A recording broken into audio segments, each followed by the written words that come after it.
My 27F boyfriend, 29M of 7 years, cheated on me. I'm going to disappear from his life. Is there anything I'm missing? I 27F just found out my boyfriend, 29M of 7 years, cheated on me.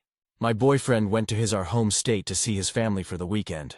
He's been going quite often this year, about once a month, saying it is because his grandparents are old and miss him. I thought nothing of it until this morning.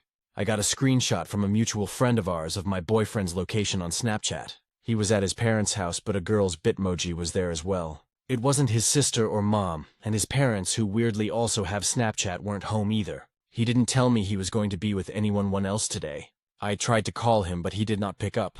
I looked on Snapchat and his location was turned off. The mutual friend says my boyfriend has told everyone at home we had broken up 4 months ago. He said my boyfriend was making him stay quiet about it because he was trying to find the right time to tell me. As far as his parents know, he's moving home once our lease is up. The reason our mutual friend told me was because he walked in on my boyfriend and the girl hooking up with each other this morning. I texted an old friend who lives in my hometown, and she immediately asked why my boyfriend was on Tinder. We caught up and she sent me proof his photos on Tinder and his bio.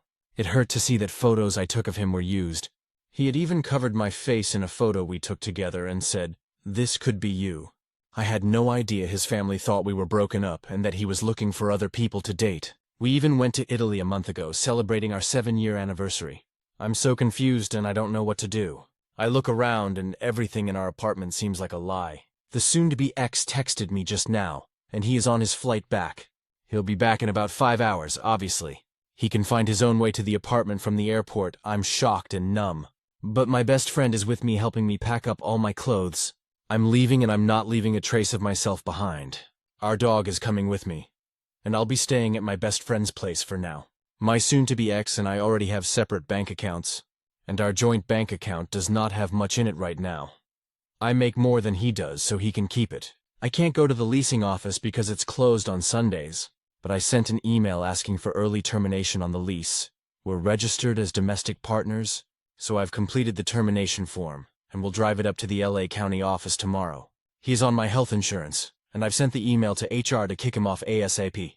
We have several large photo albums together, and I'm not sure what to do with those. Keeping them would be too difficult, but I don't want him to have the satisfaction of having our photos.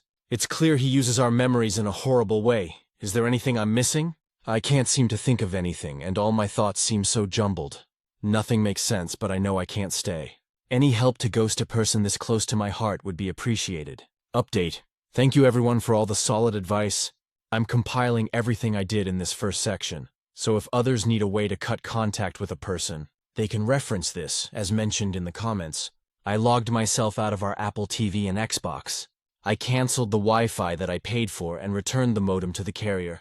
I took my payment information for utilities off our account. I packed up all my sauces, spices, and cooking oils, and took note to only leave dried rosemary behind. He hates that shit. I printed out and framed the screenshot of his Tinder profile and left it on the kitchen table. I closed a piece of dog poop into the frame as well. I'll keep the photo albums. He can have this. I took a video of the entire apartment after packing up all my things.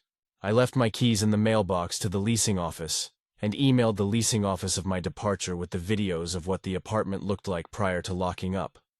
I updated my address for the USPS, vet, hospital, school, work, and my dog's chip. I talked to HR and am in the process of getting him off of my health insurance, changing the benefactor of my life insurance to my parents if only I could name my dog, and emergency contact. I'm going to the bank to take myself off the joint bank account. Fortunately, I'm not worried about my credit as all of our finances have stayed separate, but I'm grateful to those who told me to freeze my credit. I logged out of all devices for all streaming services, social media, and my work, personal, and school email. I blocked him on all social media, chat rooms, and his phone number. I made a doctor's appointment to get STD tested. I'm on my way to an appointment with the county office to terminate our domestic partnership. It's been an incredibly busy 18 hours, but I've had a lot of help from my friends. I haven't been able to sleep either. As far as what happened since he arrived, here's what's up. I already blocked him before he landed.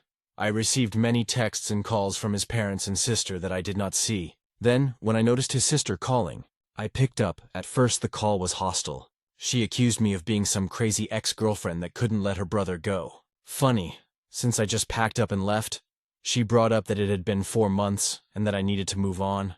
I told her that the ex never approached me about breaking up, and that 1 month ago, we celebrated our 7th anniversary and started to plan our wedding. I had no indication he even wanted to break up. We reset a bit, and she allowed me to tell her my side of the story. I told her he was somewhat distant this year, but he had blamed it on their grandparents being old and wanting to spend more time with them before they die. Turns out their grandparents have been dead for 2 years. I never met them because my ex claimed they were super racist. Since the grandpa was a Vietnam War vet, I'm SE Asian. Turns out, you can't be racist when you're dead. We ended the call on a positive note, with his sister saying that it was a lot to take in. She said she felt bad as the girl he was cheating on me with was one of her friends. She had introduced them to each other sometime last year, when my ex was apparently unhappy with our relationship. They hit it off and he was supposed to break it off with me. I guess he never had the balls to do so. She was also confused as to why he was on Tinder, as he was in a relationship with her friend. I sent her all the Tinder receipts after hanging up. Later in the night, I received an email from the ex. To sum it up, yes. He asked me to come to the apartment to talk it out. No, he did not apologize for anything. He ended the email with, "I love you." As far as I know, he doesn't know where I am. I also don't believe he knows where my friend lives, as she just moved and he hasn't been here yet. He also doesn't seem like that type of person. But I guess I didn't really know him after all. We'll keep locks ready and bats near the door. It's been so helpful just writing out everything that's happened so far. But all of your advice, support, and guidance in this situation has made me feel empowered to leave. At times, I just wanted to stop packing and hope that when he came home, everything would go back to normal and the text would just be a distant memory. Your words of encouragement have really helped me follow through and leave. Nothing good would have come from staying. Thank you all again, edit. Sorry, I was unclear about the timeline. The parents and sister called me about 2 hours after he landed. I assume it was because he got home, realized the person paying half his rent will no longer be doing so, and reached out to his family. The dog poop may have contributed to the heightened emotions. Comments by OOP, I was able to do it all in less than a day. I got 3 of my friends to move stuff out of a 500 SQFT apartment, so it's not like I had much to move. And not that I have everything completely finished, I'm still waiting to hear back on HR stuff and bank stuff. But do you guys really think sending out emails and changing passwords and making appointments is that hard? Because that's like 8 of the 13 things were done online in the middle of the night, and the poop prank took maybe 10 minutes. And I slept maybe an hour on the drive home from the county office. So yeah, I had a lot of time, IDK. And if you think it's still fake because I keep replying to people, I'm just answering these questions because I'm trying to distract myself from falling into an emotional pit of despair. I think I took like $300 of spices, oils, sauces, and just everyday cooking stuff. Now that things are starting to settle down, I can feel a lot of sadness start creep in. Maybe it's for him, but I know it's partially for the future I had seen for myself for so long now. I feel like I don't know what direction forward is, and I feel a bit lost. Someone had suggested counseling therapy, and before this adrenaline fully leaves, I'll try to schedule that because I'm sure it'll help. I suppose the good thing about not having to plan for a wedding anymore is that I have more money for Lady Gaga tickets, haha. Honestly, shout out to my dog shitting at the perfect time to press it into the picture frame. He really was there when I needed him most. Comments? Commenter 1910 people said you are right. Was the one who said you were wrong the therapist? Commenter 2. Yeah. YTA. You apparently were not the best father figure in her life. And when confronted, you kept escalating. A few weeks ago, my daughter came to me and told me that through work with her therapist, she has determined that trauma she experienced during her childhood caused by me is responsible for her failed relationships and bad behavior. I shut it down. Why did you shut that down? In principle, that seems like a difficult way to start a conversation, and I'm not sure what to gain from a conversation started like this. But shutting her down validates her point here. You probably didn't do well overall, regardless of if that was your best or not. This worsened our relationship, as she said I wasn't listening and continued to double down on me taking accountability. I told her, I certainly made mistakes and a lot of them, but I did my best. Well, you said you shut it down, so you weren't really listening. And I don't think sorry but I did my best counts as taking responsibility either. Out 10, including my mother and brother, told me she was being disrespectful and that she needs to experience life and gain perspective. Did you listen to those as well as you listened to your daughter? I mean, she was likely disrespectful, but I'm not sure how bad that even is. Experiencing life and gaining perspectives are things that come with time. My wife immediately told me. If I kicked her out, she would divorce me. Reasonable take when a partner, very loose term here, decides unilaterally to throw out a child. Don't talk to me like I'm your father.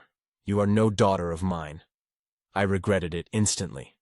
So you do see your own lack of self-control and how that worsens the relationship with your children and spouse? Commenter 3 YTA. And I can see right through your carefully worded and thinly veiled BS. Commenter 4. I feel like my support system lead me down the wrong path. I beg you the finest pardon. You are shameless and have zero accountability, just audacity. You're the biggest stories. Number 2. My 24F boyfriend, 26M, found a secret of mine and won't leave me alone because of it. I'm a writer, a serious writer who's got her first book published, and a few poems that made its way to the local paper. I make a living out of it. I also have a very secret blog that I use to publish fan fiction, under a pseudonym. I know when we mention fan fiction, the first thing that comes to the mind is that I'm an obsessed fangirl who writes countless of OCs and all of them are in love with an alter ego of myself and blah blah. No.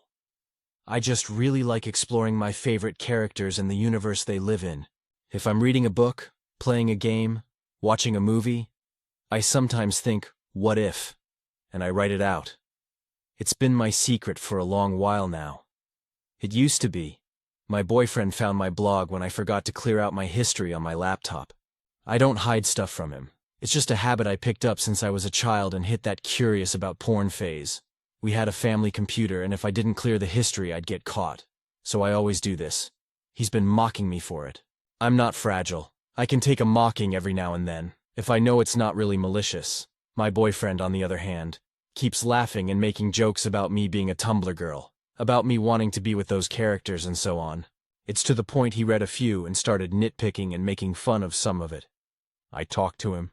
He dismissed me. I finally snapped yesterday when he came over and I was writing again for the local paper. He said, "Writing your weird smut fan fiction. A fangirl?" He meant it as a joke. He laughed. But I was already so cranky that I told him to leave. He looked at me puzzled and said he was kidding. But I kicked him out. English is not my native language. I started learning English when I was 9 years old because there was no one to write. Read fan fictions of a particular fandom I was into in my native language. Because of it, I discovered how much I love writing. Because of it, I learned English, and it saved my life when I needed a job, but was inexperienced in a lot of things. But man, I could speak and write English fluently, and all thanks to writing fan fiction. It means a lot to me, and I'm not hurt that most people think it's silly and make fun of fan fiction writers. I'm hurt because the boy I love is being horrible about it, and I'm this close to breaking up. I don't deserve to be mocked for something I like, especially when I don't judge him with the stuff he likes. He wants to come over, but he doesn't think he's wrong, and he doesn't see how his behavior is hurting me. What do I do? I learned a long time ago not to be ashamed of doing something that brings me joy, especially when times are hard enough already, but it hurts so much that my BF thinks I'm a loser, and I don't know what to do. I'm starting to see him differently. TLDR. Boyfriend found out I write fan fiction, and has been horrible about it. Edit. This blew up in a way I didn't expect. I want to answer everyone, and I'll try to. But to clear some things up, I don't think my boyfriend was snooping. I always clear my history out of habit. And this time I left it there. It most likely came up in the search bar since he told me he just found it there. The problem here is not my sense of humor. It's the fact that when I told him I wrote fics and came clean about it, I was laughing with him. Then the mockery started, and for the next few days, I was a crazed fangirl in his eyes, and he wouldn't let go. That is not having a sense of humor. That's someone I love being hurtful towards me on purpose. Even though I told him to knock it off, we're currently not talking. He thinks I'm being oversensitive and I'm here reading your replies. I haven't let him come to my house yet and won't, until I think of something to tell him. I already have something in my head thanks to you guys. This is the first time I see my boyfriend acting this way. I wouldn't be with him if he had been like this since the start. This is the first time, and it's probably why I'm so shocked here. I'm hurt, a joke or two. Fine. Straight up mean mockery? Nope, I don't know if he got jealous. I don't know if the content of the stories bothered him. I don't know. I plan on finding out though. Edit 2. I'm meeting with him later today. We're gonna talk.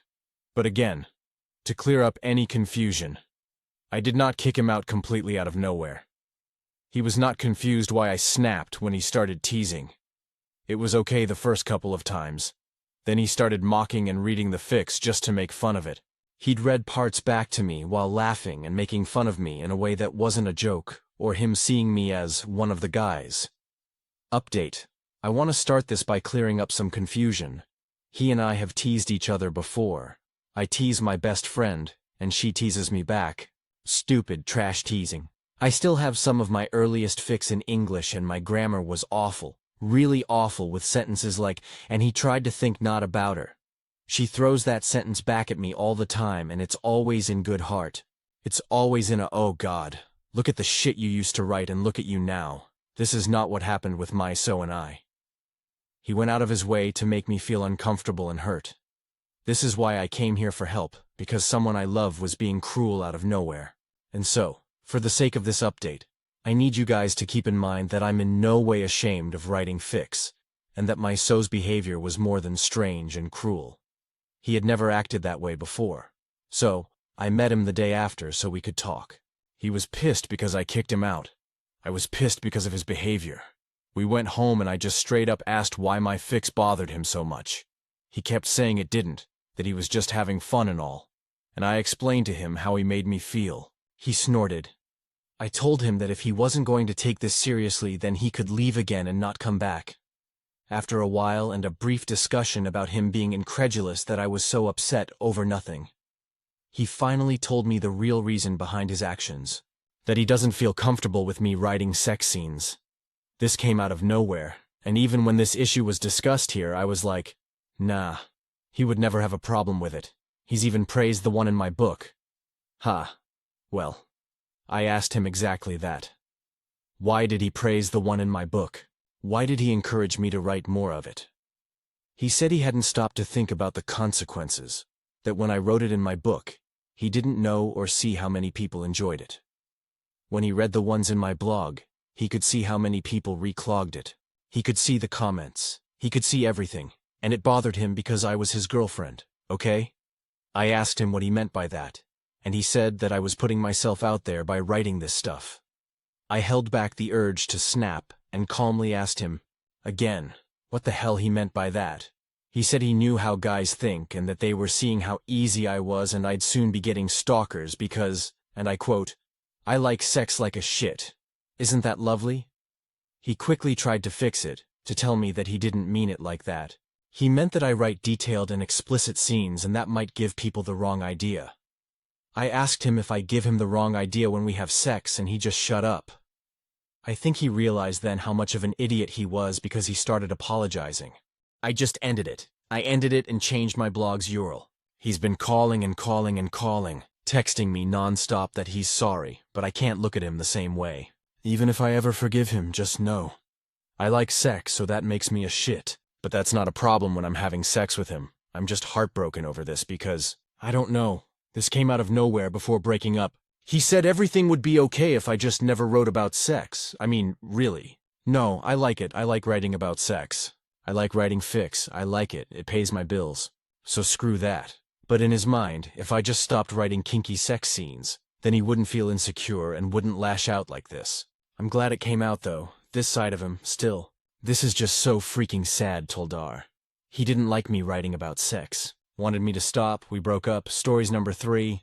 AITA for having my friend's toddler take her first steps while her parents weren't there. So I'm friends with this guy that I've known since kindergarten. He got married some years ago and now him and his wife have a little baby girl. And she's currently at toddler age. I come over often enough that I'm used to seeing the little bugger and she's great. I don't have any other little kids from family or anything in my life, so it's been great seeing a little human grow. Every once in a blue moon they ask me to watch her for a few hours, while my friend and his wife get some date time or whatever they need to do. So I was hanging out with her and I know that they've been trying to get her to take her first steps. I read about a trick where if you make them hold something, then they will walk without holding onto a surface. So I gave her a toy and filmed it and it worked. I sent the video to them and my friend didn't care. He was just happy, but his wife was pissed. She was mad at me that they weren't there for that big moment. I don't have the type of relations bio with her where I can have a deep one-on-one with her, but I talked to my friend about it and he's not upset with me, but his wife still is. She thinks I robbed her of a key moment. I did it on film, but I get what she's saying. I had no malicious intent, but was I the AH for getting the toddler to take those first steps? I didn't think the trick would work, but it did. Comments. Commenter 1. Note to everyone. If someone else's kid has a first something in your care, they didn't. You take that information to your grave. Commenter 2. YTA for doing it on purpose and then sending them video. Kids often have their first steps when they are in daycare and the teachers purposely don't tell the parents, so when they finally see their kid walk they think it's the first time. You purposely took that moment from them. Commenter 3. I was prepared to say NTA because usually there's not much you can do about a baby having a first whatever on your watch. If the baby just got up and took a step on her own, that's solidly NTA. But YTA for trying a new technique to get baby to walk without checking with the parents first. They asked you to watch baby not hold a personal training session with her. I think you overstepped ETA more generally. You should ask the parents before you try something you saw on TikTok or whatever. I've seen lots of videos that could actually harm the baby's spine, hips, neck and knees. You say you don't have experience with babies, so you're not in a position to know what's good versus bad advice. Fortunately, it was fine this time. But taking advice from TikTok could really injure baby. Commenter 4. YTA for specifically trying to get the kid to walk while the parents weren't around. If the kid happened to walk on its own with you present, that would be one thing. The reality is, you stole a moment from those parents that they will never get back, and that's not cool. Stories number 4. I 27M am probably going to die soon. I don't know how to tell my wife 28F of 7 years that I don't want treatment. I don't use Reddit like at all, so forgive me if I don't have all the mannerisms down. I 27M went to the doctor for leg pain. I thought it was just a knee or hip problem. Got told I got bone cancer and would be dead in 3 to 6 months without treatment. They said with chemo I might be able to last another year, but odds were slim. Another option was surgery, which could add 5 years, but they'd be taking a huge chunk of my hip bone, and it would severely hamper my mobility. It's more common in younger folks, but apparently I'm just lucky. Yay for me. Don't quote me on this. I'm just a dude who half listened to his doctor summarize this all. Look, the truth is I'm not terribly upset. Maybe it just hasn't set in yet, IDK. I've been sitting on this for about 2 weeks and keeping it to myself. I've never really enjoyed life. Which sounds terrible, I know. I'm not suicidal, but if I were in a plane crash, I've always felt like my first thought would be, finally it's over. Let's be honest. Living is hard and it kinda sucks. I'm not suicidal or nothing. But Eve never wanted to live forever, that said. My wife 28F has a plethora of mental health issues. I love her more than anything in the world. I would die for her in an instant. More importantly, I've been willing to live for her. She's struggled with suicidal thoughts, with depression and anxiety. She's one of the strongest people I know, but has to deal with some of the worst demons I've ever seen. I've tried my best to help her, and we've made it work for 7 years. 7 years where she has been the highlight of my existence. And I like to think she thinks the same of me. When I got this news, the first feeling I had after the numbness had faded was relief. Obviously there's some fear of the unknown, but mostly relief. But I don't know how to tell my wife. She only just got out of a major depressive rut, and I'm afraid this could tip her back into that rut. On top of that, she would probably tell me to pursue treatment. To fight till the end, I love her. But I honestly don't think that would do anything. If I go through surgery, I last 5 years maybe. 5 years where my mobility will be extremely limited. I'm almost certainly going to lose my job from it, physical labor, and with it my health insurance. I'm sure there are legal protections, but how far would those extend? I literally wouldn't be able to return to work ever. Best case, if I lose my job's health insurance, my wife doesn't get her meds, and we go back to the depressive spiraling. On top of all that, I'm not sure I could stand to be that large of a burden on my wife. She has plenty of problems, but if I became a cripple, she would have to not only care for herself, which she already has problems doing, but care for me. All while there's a ticking clock over our heads. I'm sure if I asked her, she'd say, "Of course I'd care for you. I love you." But that's easy to say. Reality, bitterness and resentment would build up. I couldn't support her the way she'd need. I couldn't contribute. I don't think I could bear to watch my wife slowly begin to resent my existence. That scares me far more than dying. Chemo I last maybe another miserable year of slowly withering away. Not very ideal, and with all the same problems, so my question is, how do I tell her? I understand I'm being selfish for wanting to just leave, but her receiving my life insurance without mountains of medical debt is by far the most appealing option here. I don't want to hurt her, and I can't bear to be a burden. So how do I express my reasons in a way that makes sense? EDK, this is probably a mistake going to Reddit, but nothing to lose. TLDR, I got cancer, I'm dying, with treatment. I last 5 years of severely limited mobility, and my wife will have to care for me. My wife already suffers enough, and I don't want to see her begin to resent me. I'd honestly rather just die, get it over with. How do I tell her? Edit. To be clear, y'all, I'm gonna tell her. It would be far worse if I just dropped dead and it's a shock. I just don't know how to tell her. Commenter 1. I'm assuming you're talking about osteosarcoma, which you're correct can be horrible. I have a work colleague who had aggressive surgery as I think a teenager, but is thriving as a 40-year-old. His mobility is limited, but he works full-time as a physio in a busy emergency department. Can I gently suggest you talk to your family doctor first?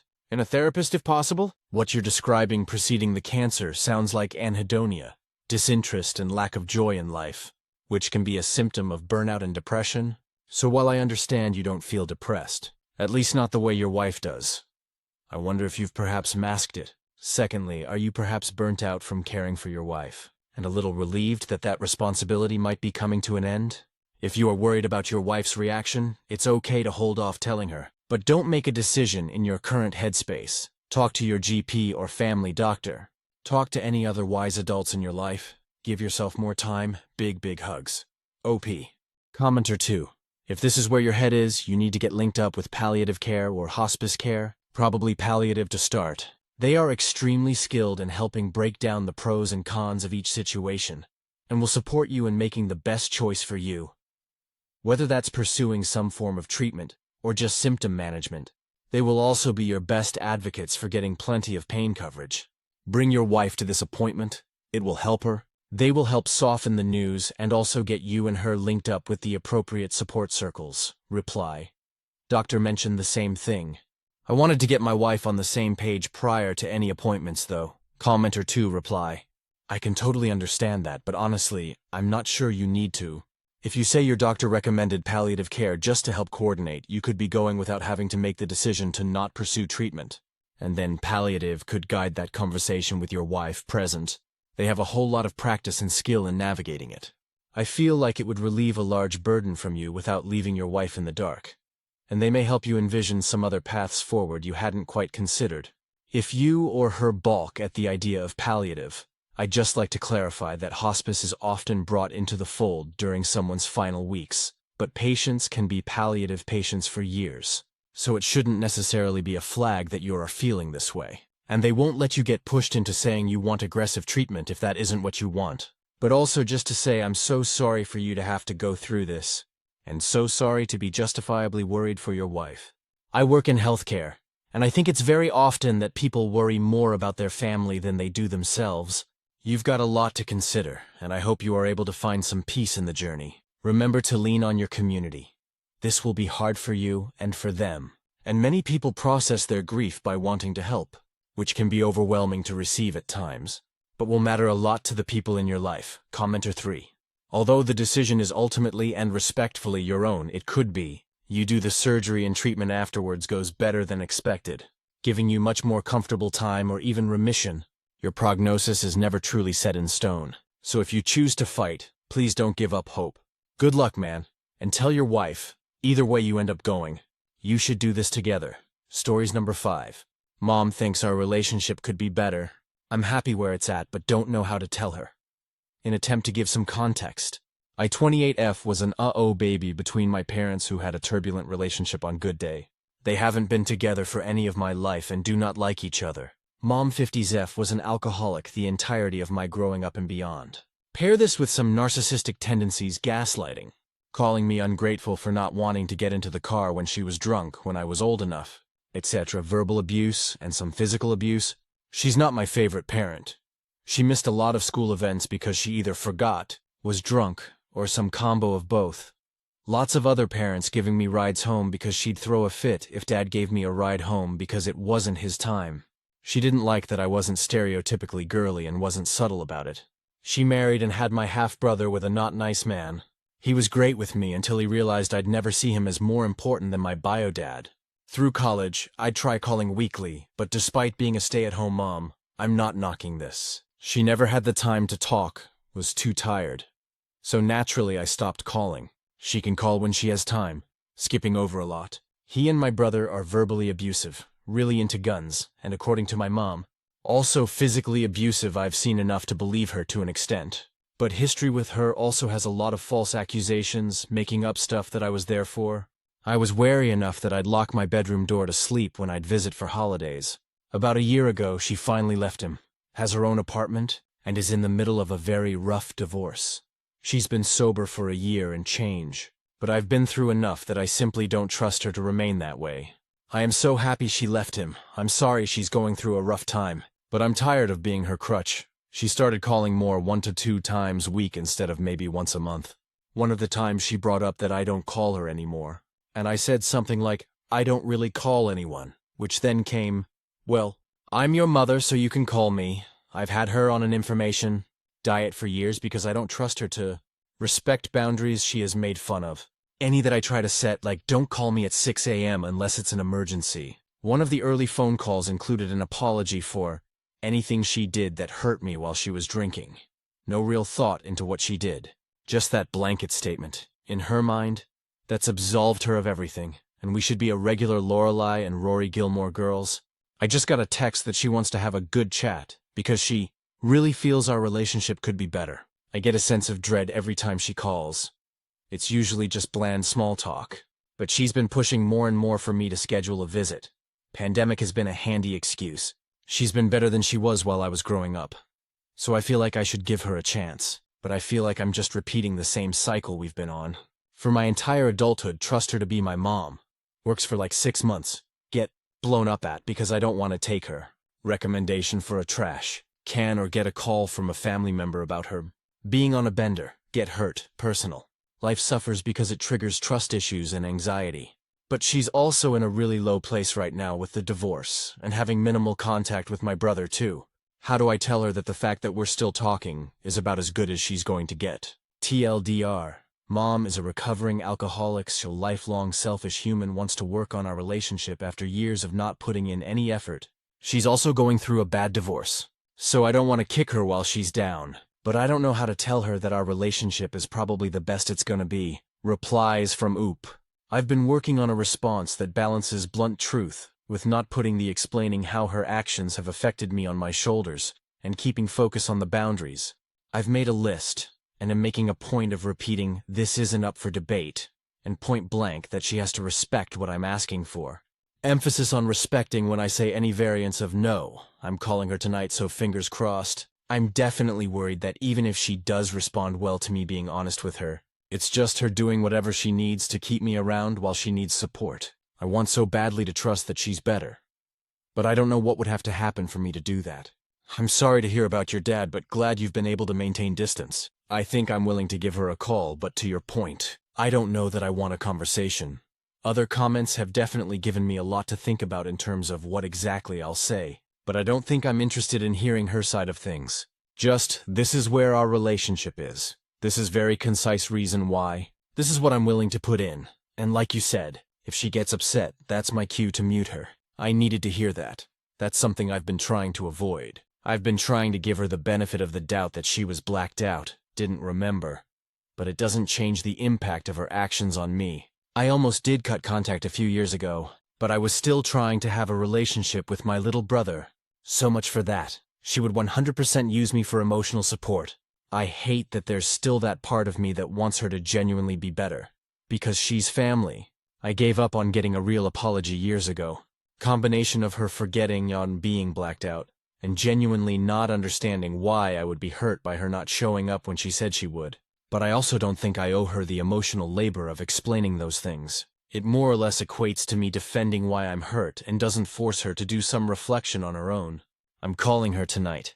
I've written down some very clear boundaries that have to happen, and we are where we are because of her, plus several reminders to myself to not budge and not explain the whys and be prepared to simply hang up. Thank you for your advice. This has been incredibly helpful to be able to write it out. A lot of this stuff seems obvious now that I've had to try to explain it. I think there's part of me that wants to confront her, have her react poorly, and have a good reason to finally cut her out, have a stricter LC boundary. On the other side, if she does react well, I don't know that I would trust it to be genuine, and not just her doing whatever it takes to make me stick around while she needs emotional support. Then it's just more walking on eggshells. I had to type that all out to realize you're absolutely right. This could be a fruitless conversation that just costs me a lot of emotional labor. I'm sorry you've experienced similar, and good luck maintaining boundaries. Yeah, I don't know that a good response from her would even really bring peace. The more I think about it, the more I've realized it's more about me being able to get it off my chest and not hiding. I think I'll at least have that regardless of her response. I'm happy you've found peace of mind, and I appreciate all your advice. Final update. Mom thinks our relationship could be better. I'm happy where it's at, but don't know how to tell her. TLDR, I wrote down what I wanted to say, including boundaries. She didn't blow up. But as predicted, she didn't take responsibility either. But I've now done everything I can and can move on. No one asked for this update, but I guess I wanted to give some of you told you so rights. I was able to use bits and pieces from almost every comment, from preparing myself for it to not go well to hang up on her, to making sure I didn't fall into the trap of explaining, listing out past incidents. I basically said the following. I'm happy for list of accomplishments she's had. Unfortunately, none of that erases 20+ years of lack of support and actions by you that clearly indicated I wasn't a priority. I'm not looking for explanations nor apologies. I've worked hard to make my peace with it. And I've worked hard to get our relationship to a point where I can maintain my mental health and have you in my life. So, when you say it could be better, in my mind it's right where it needs to be. If that's to change at all, I have some boundaries that need to be followed. List of boundaries. Some specific but two big ones of respect my boundaries. And respect when I say no. If you want us to talk more, I'm happy to pick up the phone. You have every right to ask things from me, but have to respect when the answer isn't what you want to hear. First question was, if I thought our relationship was better before my stepdad came around. No. Next was asking for examples when she didn't support me. I told her she'd have to do some reflecting because she was there for the same events I was, and it's not fair to me to ask for that emotional labor. She said she had done lots of reflection and couldn't see it, until stepdad came into the picture. She pushed a couple more times for examples. Is it because I missed some events your dad was at? She stopped when I called her out the second time for deflecting responsibility for her actions. I told her multiple times during this portion that she doesn't have to remember or own up to anything, but she does have to live with the consequences. Her last question was, is there any way we could ever push past this all? I told her this is what past this all looks like. She pushed back a little bit, but when it was clear that I wasn't moving an inch, the call ended with, well, thank you. You've given me a lot to think about. None of her questions or responses were any indication she was worried that I was hurt. She was trying to find justifications I might listen to. Anything to poke holes. There was part of me that wondered if she always recognized how much neglect there was and just didn't want to face it. But claiming lots of reflection and not having a single incident come to mind that didn't involve blaming someone else answered that question. While she was calm, while she tried to respond, her tone was very tense. Worst case here, she continues to try to push boundaries and I cut off contact and it's one less stress in life. Best case, she respects them, and it's one less stress in my life.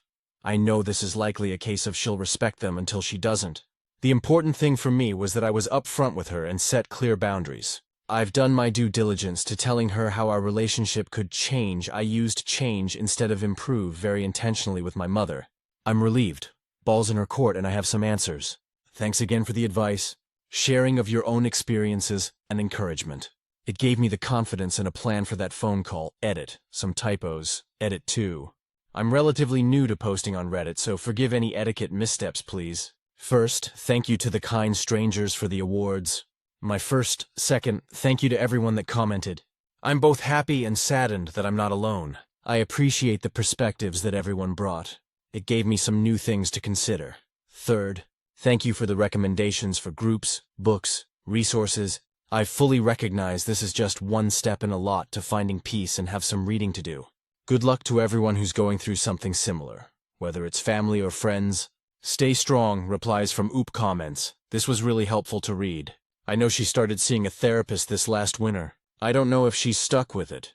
Admitting to going to therapy was a big thing. I am fairly certain she isn't in a 12-step program, though. The short of it is that she knows she has to stay sober if she has any chance of getting custody of my half-brother. While I hope her desire to be sober extends beyond that, I know better than to get my hopes up, minus that one blanket apology. She has always denied it being a problem. Doesn't think she should be punished for things she doesn't remember, or likes to pull out what about insert some bad action of my bio-dad or my stepdad. Like you mentioned, I have a lot of sympathy for her. If I trusted she was genuinely working on things, and I got an apology that even remotely followed the outline you wrote, I'd trust she recognized at least the alcoholism part of the problem. I've brought up AA to her in the past, but it's the whole she's an adult, and I can't force her to get help she doesn't want. I appreciate you typing all that out, and I definitely didn't recognize a need for professional help until recently. I'm in a weird insurance place right now, but as soon as I get that sorted out, I will be seeking help. Thanks so much for everything you said, and the information. Good luck with your father. This was definitely my first step in trying to make it clear that I'm no longer her source of therapy. I know she was in therapy for a bit, but I don't think she's continued. It'd be really nice if our parents were willing to do the same work they seem to want us to do. That's a great response to your dad. Good luck with it moving forward and stay strong. Stories number 6. Aita for refusing to pay for my boyfriend's birthday trip after he told everyone I was just a guest. So my 27F boyfriend, 29M, and I planned a 4-day trip for his 30th birthday with his closest friends, 8 people total. I did 90% of the planning, booked the Airbnb, coordinated rides, and even paid the deposit up front because I have the better credit card. He said he'd pay me back for half later, and his friends would send their shares once I sent the total. Cool. Fast forward to the trip. Everyone's having fun until the first dinner. The waitress asked if we were celebrating something, and my boyfriend loudly said, "Yeah, my birthday trip. I paid for everyone to be here." Everyone clapped. Meanwhile, I nearly choked on my drink. Later, I asked him why he said that, and he goes, "It's just easier to say that. Don't make it weird." I let it go until the next day when one of his friends pulled me aside and said, "You're so lucky to have a guy who treats his girlfriend and friends like this. Not many would pay for a whole trip." At that point, I'd had enough when it came time to settle up for activities. I sent everyone my full invoice with receipts and payment breakdowns. They were shocked, apparently. He told them I was tagging along for free because I don't make as much. They all Venmo'd me immediately, except him. When we got home, I told him I wouldn't accept his portion because apparently, "You paid for everything." He said I was being petty and embarrassing him in front of his friends. So Reddit, AIT for not letting him pay me back and basically turning his lie into a lesson? Comments, commenter 1 NTA. He wanted to make himself look big by making you look small. Think long and hard about that. How much of your life do you want to spend living in that dynamic? Because I guarantee you that nonsense will appear again and again. But honestly, take the money and run edit. Thanks for the award, commenter 2 NTA. He honestly sounds like such an ungrateful POS. He was embarrassing himself in front of his friends with him trying to big note himself and lie about shit. What a wanker. Commenter 3. I don't understand how not letting him pay is a lesson. Him actually paying would be the lesson. Tell us you broke up with him, NTA commenter 4. So, okay, having everyone pay in a dramatic reveal except for your boyfriend proves what to him? The friends and you are the ones stuck with the consequences of paying significant out-of-pocket cost. He pays nothing except public embarrassment. I noted you referred to these people as his friends, not joint friends. So trust me when I say he won't remain embarrassed for long. However, I might pull the trigger to end the relationship before he does, because I don't know if his ego can handle what you did. NTA for making sure you were paid back. It's clear it wasn't a misunderstanding from your BF, and it's clear he intended you to foot the entire bill. He lied to you and his friends, and his behavior was shady. It just sucks that you didn't get the money from him versus his friends. Stories number 7. No kids means no kids. When I first got married decades ago, we agreed on and specified no children under 18 on the invitation. It was almost universally ignored. The children, little girls in gowns and little boys in suits, disrupted the reception by acting like bored children in restaurants, chasing each other around the room, snacking from the buffet before it was opened, trying to get at the wedding cake before it was cut, and pushing into the bouquet and garter toss. I'm certain that they would have gotten into the alcohol.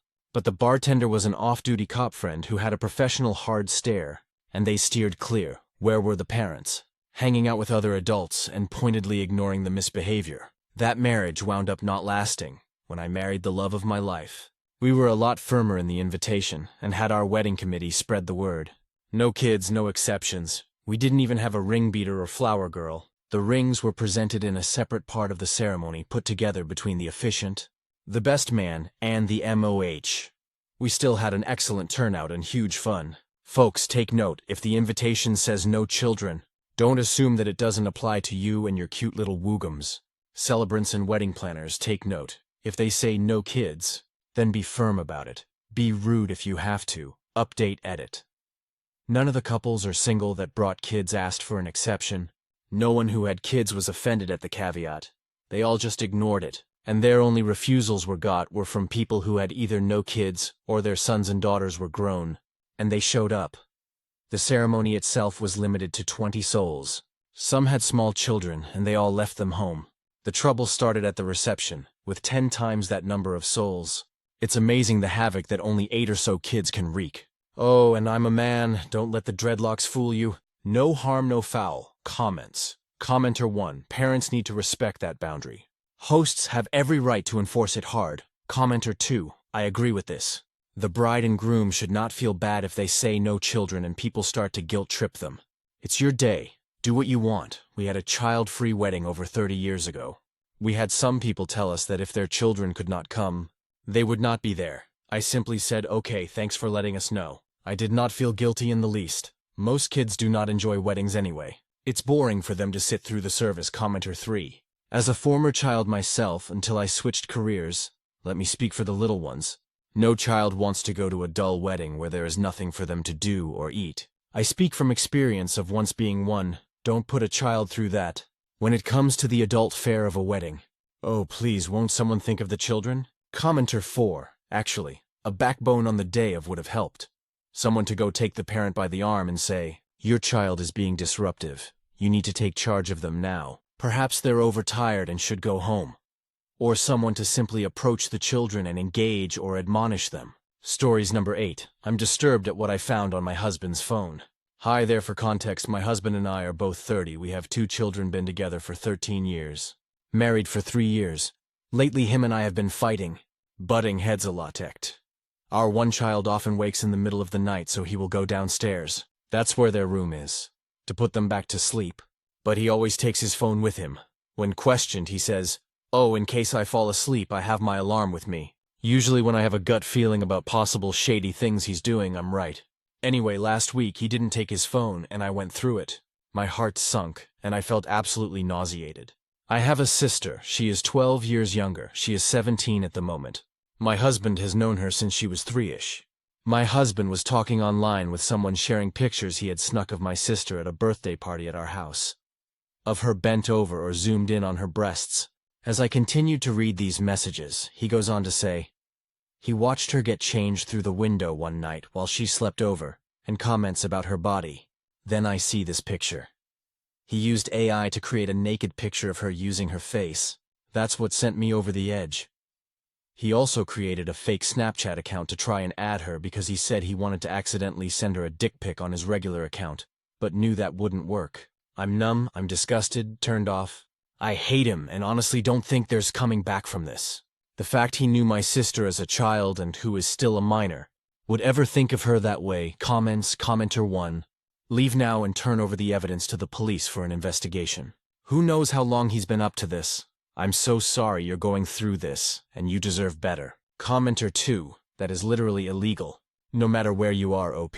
I understand this is your husband, and that you two have built a life together, but that is absolutely not okay. Your sister is still a minor, and he knew her as a child. Please do the right thing and take the steps to leave him.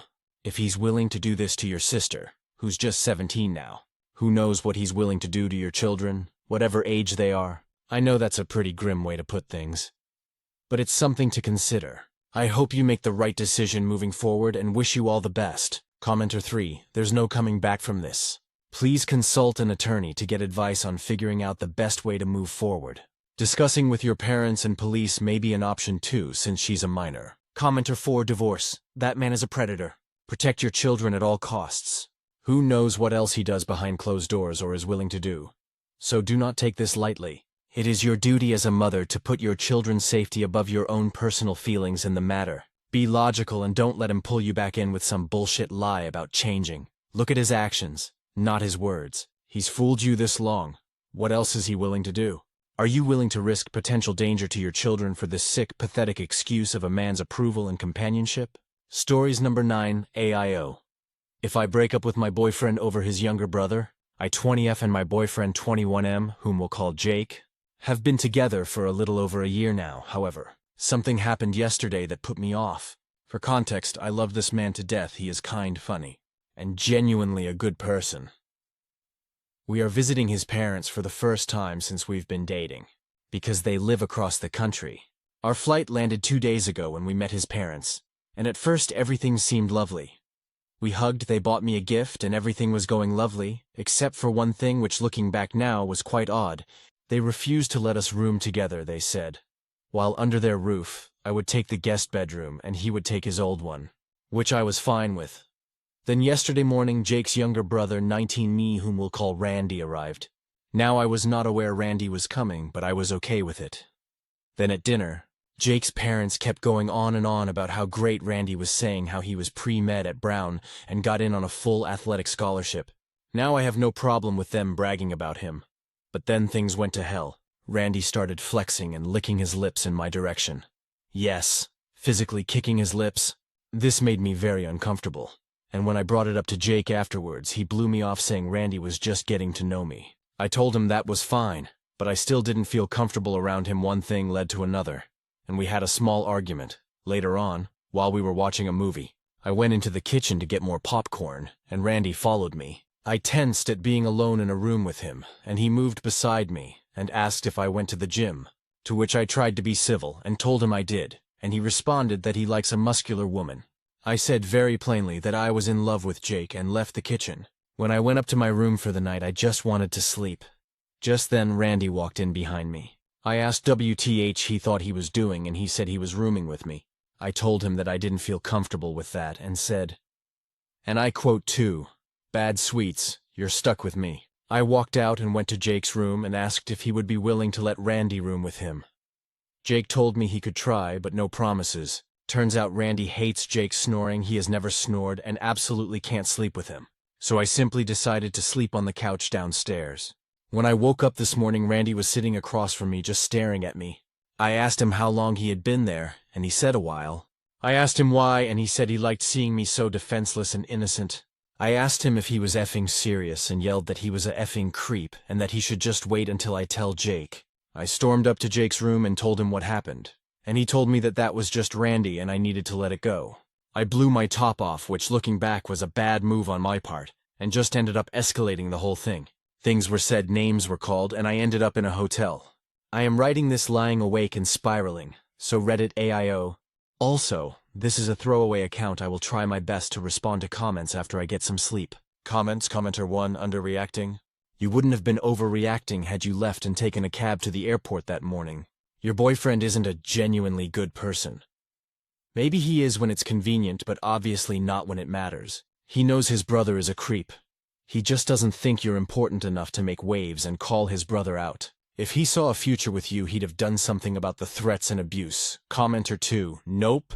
End it. He's making excuses for his brother's creepy behavior, and you deserve better than that. And we all know you know that. Commenter 3, you reacted appropriately TBH, and your BF is actually a trash loser. Never contact any of these people again. Commenter 4, nor at all. Personally, I would be cutting that whole family off. The brother is a complete creep, and your boyfriend is useless. He should have called his brother at the start. And why would the brother be rooming with you? Doesn't he have his own room? What do the parents have to say in all this? Dump the boyfriend and get yourself home. Stories number 10. Aita for refusing to promise my future salary to my autistic brother because my parents feel I owe the family after a childhood of neglect. I was born a year and 9 months younger than my brother. He's now 19 and I'm 18. My mom always told me, he has no one but you and me. At 8 years old, my older brother was diagnosed with autism. My mom and dad tried to deny it for a while, taking him to a doctor after a doctor, and the same result, autism. My dad didn't take it fine. He started saying how God had cursed this family, my dad not even that religious man, and kept complaining for that. So I had the misfortune to be the healthy one. My mom didn't pay much attention to me. I remember times I would be sad. She goes, "Oh, how do you think your brother feels?" And it keeps going till this day. Then for my unfortunate luck, I got a new brother when I was 7. Just more pain for me. That one had epilepsy. One night my mom was changing his diapers, and he got an epileptic seizure. It was 3 a.m. My mom and dad run off the house so fast, and I remember being confused. Then I stayed up for a long time. At 10 a.m. my older cousin arrived to take me and my older brother to my grandparents' house. My baby brother needed to stay for 12 days in the hospital for treatment or whatever. In these times, my dad and mom and my aunt took my 2 brothers to the zoo and the amusement park, and took them to a restaurant, then to my older brother appointment. When I asked if they brought me anything, they said no. Your brother deserves it more. Now, 10 years from that day, I'm being told that if I got a job, I need to give a part of my future salary to my older brother. When I said it's not my job and I want to be a writer and live in a foreign country, my mom started guilt me saying, "It's selfish. Your brother deserves to be a part of your family." Now I feel like the most selfish person ever. I'm not saying I hate my mom or my brother. I know people went through more than I went through, but it's just the need to talk about it, and wanting to talk to strangers, real people. Comments. Commenter 1 NTA. Why do you need to give your future salary to your brother when your family hasn't given you the respect you need to tilt your salary in return? I believe it may be best for you to cut them off if you don't need anything from them. Commenter 2 NTA. I have autism too, though my parents didn't know that until I was 11. I have a sister who is 13 months older than me. She doesn't have autism. I noticed my parents were neglecting her. Unfortunately, that was when I was 15. The moment I noticed, I told my parents they were being unfair. Besides, doesn't your brother have a job? On the scale of normal to classic autism extreme, I fall closer to classic autism, and I can work for at least 28 hours a week. You are not your brother's keeper. Your parents wanted kids. It's their problem, not yours. How does your brother feel about this? Commenter 3 NTA. Your brother deserves to be a part of your family, and I deserve to be a part of your family. But I never was. I was neglected. Shoved aside my entire life because brother needs it more. You made it clear I wasn't a part of the family then. So I am not part of the family now that you think I can contribute to you continuing to play favorites. You made your bed, have fun lying in it, and I hope you've been saving up for him for when you and Dad pass, because I'm letting you know right now, I will not be responsible for him. Commenter 4 NTA. What you are describing is unfortunately common. I have seen this happen. The healthy kids not only have their needs ignored, but are made to feel guilty for having any needs at all. Over time, their bond with the parent withers, because they are trained to not get any attention, affection, or support until it never occurs to them to look to a parent for those things. The ones I've known grew up to have a distant relationship with their parents. I doubt they'll listen, but maybe this will give your parents something to think about. Sit them down and say that you had the same wants and needs as any other child. Your parents ignored you and emotionally neglected you. To focus on your siblings' higher needs, you were told as a child that you didn't deserve a trip to the zoo or movies. Only your siblings did. You didn't deserve any love or attention. Only your siblings did. You were told you were a bad person to need anything from your parents. As a child, because your siblings suffered, now that you've grown to adulthood, your parents wish to use you as a resource, draining you, sapping your own future. For your siblings, that's not going to happen. You are not the third caregiver, and you will not become their guardian, giving up your entire life to care for them when they're gone. You had no one, ever. Please see a therapist about healthy boundaries. Your parents have emotionally manipulated you for your entire life to keep you quiet while they neglected you. Your siblings' high needs didn't mean you had done. Your parents were supposed to carve out time just for you. They failed you. Please understand that the emotional manipulation is going to ramp up. Your parents will demand you babysit your siblings, hand over your income, and possibly never move out. They have always sacrificed you for their other children and will continue to do so. Sometimes good people do some seriously messed up behaviors towards their own child. They think they just need a solution, but they were adults, parents, who saw your little face fall as a child every time they excluded you from special outings or ignored your needs. They saw and convinced themselves you'd get over it. Please don't sacrifice more of your life than they've already taken. Stories number 11. My husband bought me some sportswear for a prank, but I kept wearing it and now he's mad. Should I stop? I'm 35 and he's 29. He bought me a sports bra and bottoms that he saw on an Insta model and thought they'd suit me. The shorts are pretty much thongs, but I loved the bra as it was very supportive and wore it to the gym. When I got back, he asked if anyone said anything about my sports bra if anyone looked. I said no, people do look in the gym, but I always say no when he asks, as he's a bit jealous and he seemed disappointed. When I asked why, he started laughing and said the logo on the sports bra, Blacked, is a porn company that specializes in interracial porn. I didn't really get the prank as I don't think many people would know that, but it annoyed me. He tried to humiliate me and I said, bit ironic you sent me outside in that when you got upset finding out I'd been with black men. This caused a big argument, and since then I've worn this sports bra every time I've been to the gym or out on runs out of spite. I even out the bottoms on under my shorts and make sure the waistband sticks out with blacked wrote all around it. I've even thought about posting a pic of myself on Instagram wearing it, and going to his friend's BBQ on Sunday wearing it. Should I carry on this petty revenge or stop? Editor's note: OOP has posted the same now deleted original post onto the Aita subreddit prior to this one. I am adding relevant comments from the sub for more context. Relevant comments. Commenter 1. No, you're NTAHIDK. Why men think it's okay to use that against us, like, sorry, we don't see people by just appearance SMH. Reply. It nearly split us up when he first reacted to it, as I found it racist. But he told me he just watched too much porn when he was younger, and he was insecure. Can't be that insecure if he's sending me out in porn-related sportswear. Commenter 2. Your boyfriend is weird. Not the a-hole, I'd be annoyed and creeped out. Reply. I was honestly very annoyed, and that's why I've kept wearing it to annoy him. Commenter 3. You're NTA for wearing the clothes he gave you hoping you'd wear. But you're in a Cold War, and not sure this relationship has any chance of going anywhere healthy. So YTA to yourself if you don't make a change. OOP. I'll be honest, me stooping to his level has me questioning myself in this relationship. Commenter 4. If this type of thing is normal in your relationship, I suspect you may have bigger issues. Have a look at this quiz? If nothing else, then for shits and giggles. Personally, I'd be infuriated that my partner decided to actively try humiliate me. I'd also be upset at them policing and restricting what I wear and places I go. Never mind feeling alone and sad over not being able to trust that we can talk about it without there being a fight.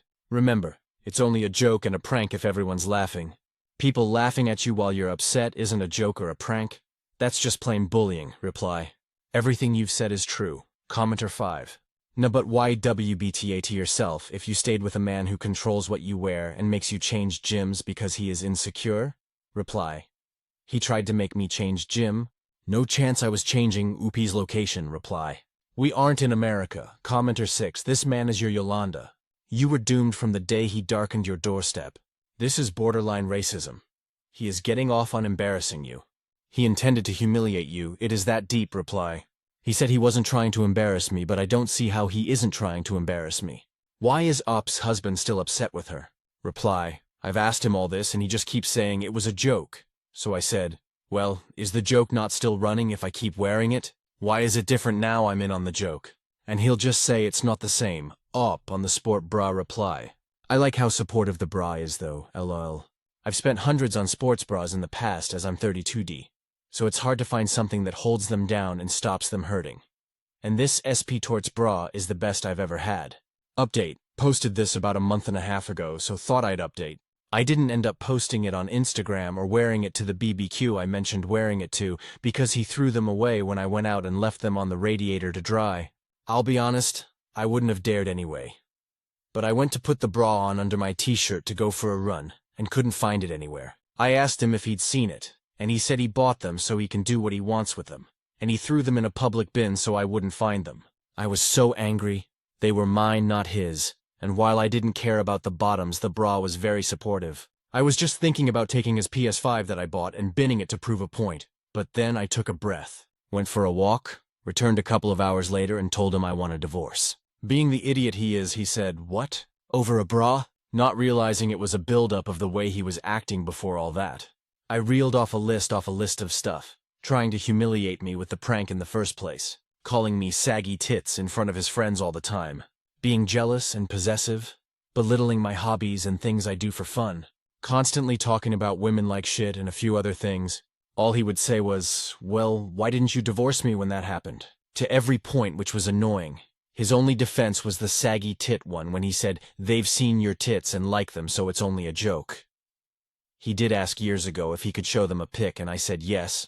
I moved out that day and said I'd continue to pay my half of the rent until the contract is up at the end of January. I went to stay at a hotel for a couple of nights before one of my brother's friends said could stay in one of his empty properties, and I'm still here now. I actually really like it and think I'll stay here for good. He still messages a lot. A mix between asking me back and trying to make jealous, but I ignore him. I've spoke to a lawyer and started the divorce, but she said it'll probably take around a year. Sorry the update wasn't much fun, but it is what it is for now. If anyone's interested when I start having a fun life again, I'll let you know, lol. Me and a friend are going to Amsterdam next week, so that should be fun. Relevant comments? Commenter 1. I find it odd you married an idiot and put up with his borderline abuse for years, and then all of a sudden grew a spine after a Reddit post. Reply, I think it was the fact he wanted to publicly humiliate me and then his reaction when it didn't work.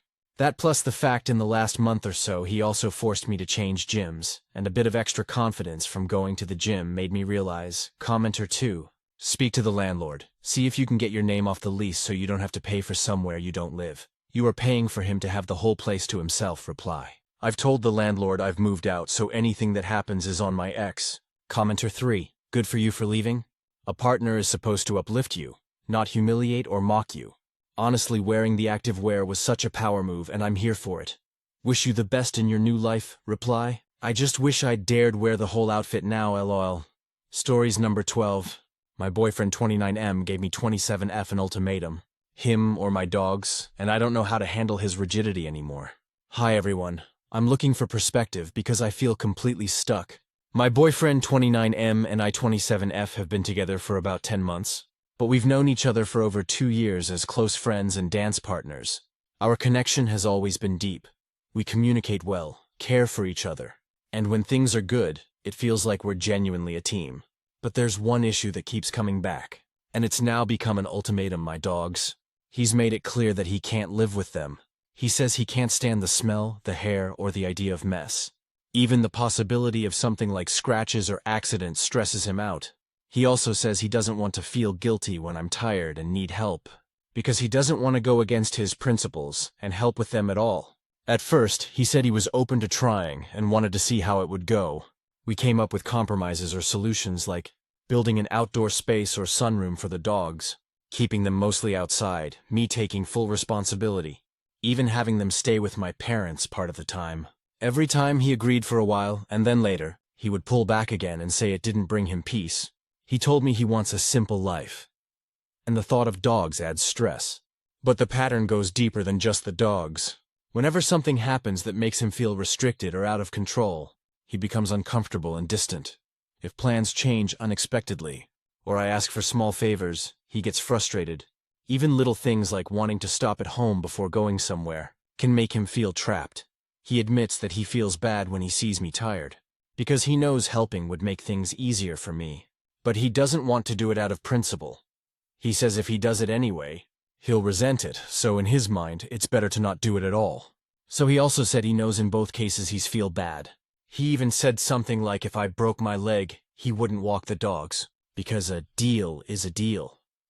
But he also knows it would then fall onto him and he doesn't want that. It's like he's allergic to any situation that requires flexibility or emotional labor. What hurts most is that I can see how hard he's trying to feel in control of his life. But I wish he could see that life isn't controllable. I think the dogs are just the biggest trigger for a deeper discomfort. They represent unpredictability, responsibility, and the need to rely on others. And instead of looking at why that scares him, he just tells himself, I can't do this. I don't like it. When we talk about it, he tells me he's been thinking about it for weeks and can't find peace with the idea of living with dogs for years. He says it's not me, but that he doesn't see how we can work long-term if our lifestyles are so different. But I've tried every compromise I can think of, and he refuses them all. I love him deeply, but I feel like I'm walking on eggshells around his discomfort. I can't express too much emotion or he shuts down. I can't ask for help without him feeling trapped. It's exhausting. And yet I keep trying because I can see the person he is underneath the fear. Someone who is warm, loving, and gentle when he feels safe. I just don't know what to do anymore.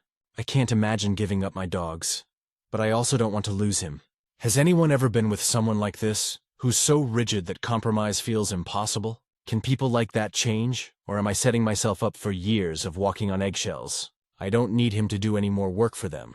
I would take the responsibility. But I don't feel like I can be with someone who can't accept that and be a bit flexible and help me out as a partner when needed. Also, people around have been telling me to live him. Because if he truly loved me, he would have learned to accept it. TLDR, my boyfriend 29M and I 27F have been together for 10 months. But he gave me an ultimatum, him or my dogs. He says living with dogs makes him feel restricted and takes away his peace. We've tried coming up with compromises, but he always changes his mind and refuses to help out of principle.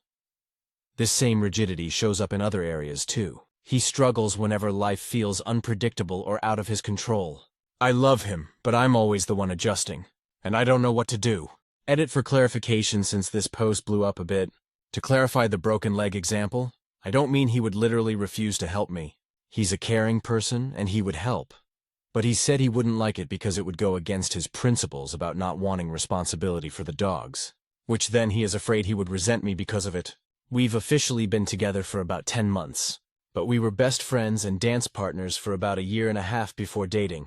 There's a lot of history, trust, and care between us, which makes this situation harder. We would be seeing each other if we broke up and we'd still dance together. I would never give up my dogs for him, and he would rather break up than have me get rid of them. I love them deeply, and they are my responsibility, but I am willing to compromise and have tried to find every possible middle ground outside space, part-time at my parents', etc. When I say outside, I don't mean literally outdoors 100%, even though they enjoy that we even discussed building an enclosed veranda or connected room where the dogs could stay, so they'd still be part of the home. And my parents love them as much as I do, so having them stay there occasionally wouldn't be neglect or dumping them. The dogs are family dogs, so my parents are just as involved as me. I understand how some people might see me as trying to force solutions. But I realize now I probably didn't present the situation clearly enough. I've genuinely tried to balance everyone's needs here. I do realize his reactions likely come from deeper fears around losing control, being restricted, or feeling trapped. I don't think he's a bad person. I think he's struggling with something bigger internally. I have probably overanalyzed it a lot, since I'm an intern psychologist, and working towards my master's degree in clinical psychology. I understand how my BF could seem like an asshole, but I have the tendency to look past surface behavior, but I'm also aware that I am not a person to give easily, which can be good or bad. My previous relationship lasted 7 years, and even when there were signs, I still was stubborn as I saw easy solutions. But I also realize that the other person needs to be willing to change or work on their issues. And lastly, he loves animals, just not having them himself. He's actually great with my dogs when we're together. He plays with them, cuddles them, and they love him too. It's not that he dislikes them. It's more about what they represent to him. Responsibility, restriction, and less freedom. And the idea of them potentially getting in the way of him doing what he wants when he wants is the reason for his discomfort. Thank you all for the comments and messages. I can't reply to everyone, but I hope the edit gives some more insight. Comments, commenter 1. The point of dating is to see if you are compatible with. You don't have the same idea of what a nice life looks like. You're not compatible. If it makes you uncomfortable to say that someone is wrong, you don't need to. You can just say that you can't have a nice life together. Because a nice life for you and a nice life for him is 2 different lives. Commenter 2. Principle. He keeps using that word. I do not think it means what he thinks it means, ironically. I'm not sure it means anything to him at all, except as a convenient catch-all for thing I don't like and don't want to deal with. I also don't want to lose him. Why? Seriously, why? You haven't been dating a year yet, and you're already contemplating major sacrifices to placate a guy who you yourself admit is incapable of being satisfied, unless the universe is willing to arrange itself exactly according to his expectations. You won't even be alone if you dump him now. You'll still have your dogs for comfort. So how is this even a question? Commenter 3, you even say it's not just the dogs. This is who he is. Someone who is allergic to any situation that requires flexibility or emotional labor. I hear what you're saying about the man below the fear, but don't date someone and certainly don't change your life for someone who functionally doesn't exist yet. He needs therapy to help him explore coping mechanisms for unpredictability. But he needs to want to change. Commenter 4. You certainly know what to do. Stop taking power away from yourself. Your only 10-month BF can't stand the dependent creatures that you have taken on. And who you love. Stories number 13.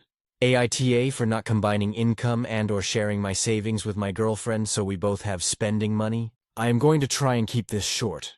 My girlfriend and I moved in together this past summer. We split joint expenses, rent, utilities, groceries, etc., proportional to income. I make about 3x as much as my girlfriend. As a result, I pay 75% of our joint expenses. I have virtually no expenses outside of the point expenses. My girlfriend has a lot of expenses outside our joint expenses. She has a car payment, student loan payments, health insurance premiums, medical debt, personal credit card debt, etc. At the end of the month, she does not have very much money left over. I have a fair bit left over at the end of the month, but most of it I save. I do have a fun money account to treat myself to nice things every once in a while. About a month ago, my girlfriend approached me about the idea of combining income so we each have money at the end of the month to save and to do fun things. I flatly refused this request. I think splitting joint expenses proportional to income is the fair model for an unmarried couple like us living together. And that is what we do. Over Halloween weekend, my girlfriend's sister and her fiancé are having their bachelorette and bachelor parties, respectively. My girlfriend is going to the bachelorette party, and I am going to the bachelor party. The bachelor party will be a weekend boys' trip to Florida. The bachelorette party is substantially smaller due to my girlfriend's inability to contribute significantly to the fund for the party. My girlfriend and her sister talked about the situation. My girlfriend told her sister she cannot afford a big trip. My girlfriend's sister asked how I was affording the bachelor party trip. Then, for reasons that still make no sense to me, my girlfriend went into detail about how much I make and how much I have in savings. I have substantial savings because I went to college on scholarship, and after I graduated, my parents gifted me my entire college fund. My girlfriend's sister has convinced my girlfriend that I am selfish with money. Even though I cover 75% of joint expense and cover 100% of our going out activities when we do go out, I am pretty pissed about my girlfriend sharing my personal financial information with her sister. But I am unchanged in my position on combing our income. Comments. Commenter 1. No. I'm saying this as a woman, do not join finances with her. You are already covering more than she is. 75% joint expenses and 100% of dates. She's out of line asking for more and babbling to her sister. She needs to budget better, get a part-time job, something if she wants additional $NTA, but she definitely is. Commenter 2. I would not marry this woman. Commenter 3 NTA. Her debts are not your fault. Commenter 4. Do not combine finances with someone you are not married to, even after you are married. A lot of couples keep things separate and have joint accounts for bills and possibly large expenses or retirement savings. Or they agree that a certain amount will go to bills, to savings, and then to a fun account. I do think that this is going to fester. You guys have different approaches to money and different debt loads. You might think of couples counseling. And please do remember that if you do marry this person, her debt will become your debts.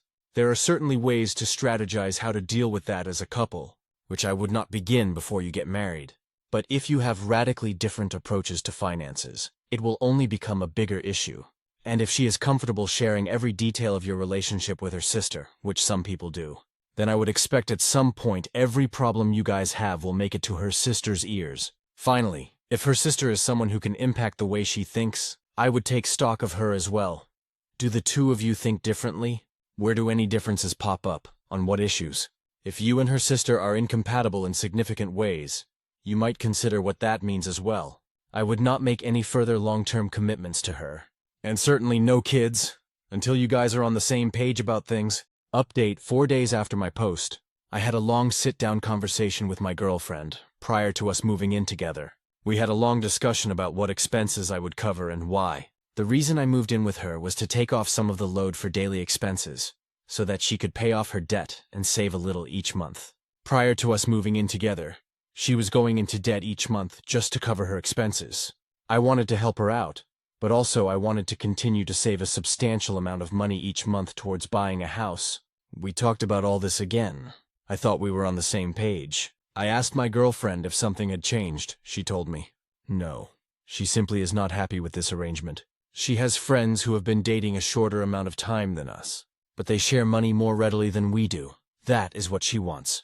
I told her I am not okay with that arrangement, and if that is what she wants, we should probably break up so she can find that. She agreed shortly after that discussion. I reached out to the landlord to try and see if we could negotiate an early termination of the lease for the both of us. I'm still discussing with them. My ex is looking for a new place for her and is having a hard time. She came to me and asked if we could try and work on our relationship. I told her no, and that she will resent me because this is not what she wants.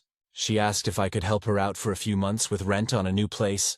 I told her no. She is pretty mad about all of it, but this is where we are. Commenter 1 dang. She took you for granted and is now dealing with the consequences. Good on you to stand your ground. Commenter 2. LOL. So she would rather be single and pay 100% of her bills, and go into debt in order to pretend she has more money than she actually does, then cut back on her spending and be more responsible. Then she comes crawling back when she realizes just how badly of a mistake she made by listening to her friends, and then has the audacity to ask for financial help. Brother, you dodged a gigantic bullet with this one. Commenter 3. Did you ever bring up her betrayal of your trust in sharing your financial status with her sister? She's a gold digger. You dodged a bullet, Shifafo. Now she can find out again how expensive rent is when she's paying 100% of it, and not 25% of it. Maybe her sister has a guest bedroom. She can move in after they get back from the honeymoon, but breakups are still painful. Sorry dude or dudette. Stories number 14.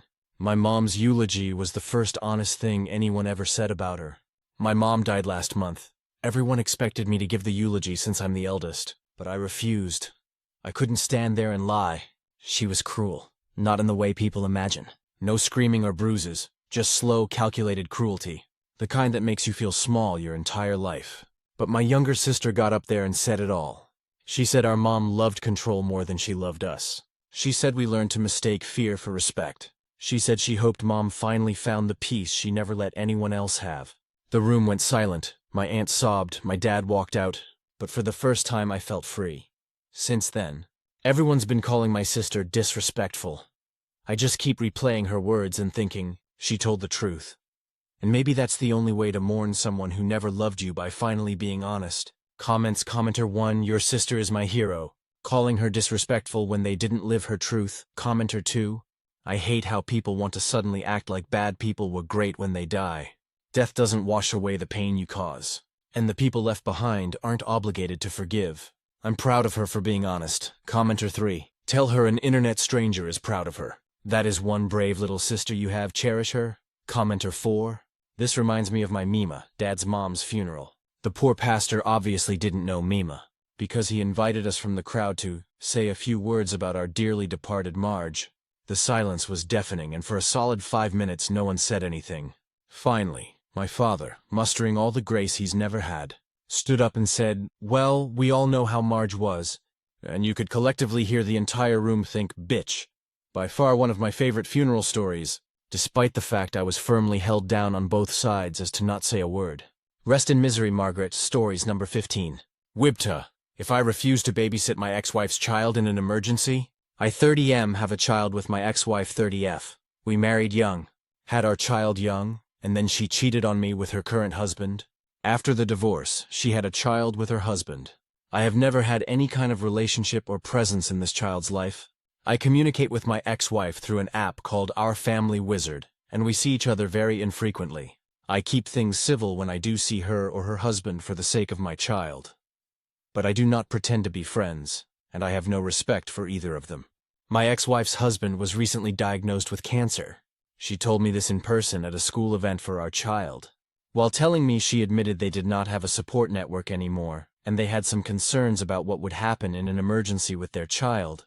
She asked if I would be willing to babysit in an emergency situation, since our child will be dropped off to me in the event of one anyway. I told her I would not, and I would appreciate if she didn't ask me again. But ask me again she did before I could leave. She told me I did not understand the lack of support they have, and how their child should be protected the same as our child. She told me I surely wouldn't say no in an actual emergency. I told her to have something else in place for an emergency, and not to rely on me, because I do not want to be left caring for her child with the man she cheated on me with. I told her she needed to let it go before our child picked up on any tension. She texted me afterward and said I need to reconsider because they have no other options. I replied that my answer was still no and to please use the app only going forward. My attorney said it was the right move because it's documented in case she ever tries to drop her child off with me. He has filed it away in case we ever need it in the future. This isn't about the legal aspect, though. I wonder if my refusal would make me an AH in an actual emergency, when according to her, nobody would babysit their child. My ex-wife is clearly very stressed, so maybe I'm not showing the compassion I should.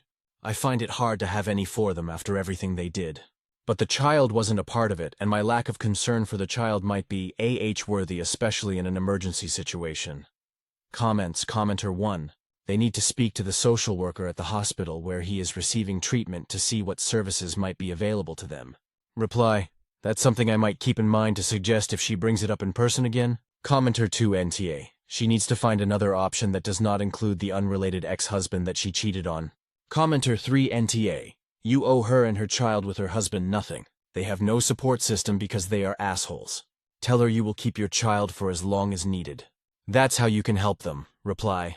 I told her that, which she didn't like very much. She said it didn't take care of her other child, which I ignored. Commenter 4. NTAH. It would be different if you had some type of relationship with that child, but you don't. You would be inviting your ex to drop her child off with someone who would be essentially a stranger to them. There's liability in this as well. Who knows what the child will do, say, about a stranger? How would your daughter feel about having their half-sibling over? Your assistance would be best by helping take care of your kid, so there is one less to worry about. Definitely NTAH. And smarter to follow your lawyer's advice and have everything documented via the app. Stories number 16. My 24M girlfriend 24F is unusually buying new bras and panties. Over the last 2.5 weeks, my GF has bought close to 9 new pairs of lingerie. This is unusual because she bought some 7 new pairs somewhere at the beginning of April. Now I don't mind a girl buying new lingerie, but this is unusual. She had close to 40 new pairs of lingerie, a count which keeps on decreasing every other day. Now I take out trash every given day, and I've observed that she hasn't thrown her old lingerie in trash over past 1 week. While there's no trace of it anywhere in our apartment, and yet she is missing 4 to 5 pairs from our common closet. She seems to act pretty normal. There's no dent in her daily routine, but it boggles me why she is on this lingerie shopping spree. It's not like she is amassing a stockpile of lingerie. Her lingerie count is somewhat unchanged from the time before this madness. I couldn't find trace of her old lingerie. Am I being paranoid? Am I missing something here feminine that's otherwise normal? Should I ask her anything about it?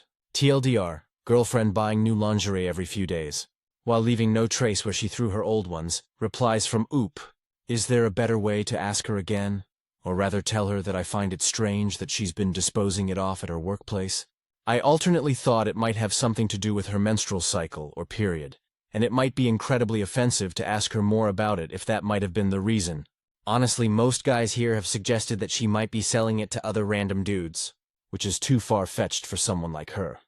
The more I read those comments, the more I feel like I should check if that's true in spite of her yewing away to my remark made earlier today. I'm gonna call her during lunch break to talk over things.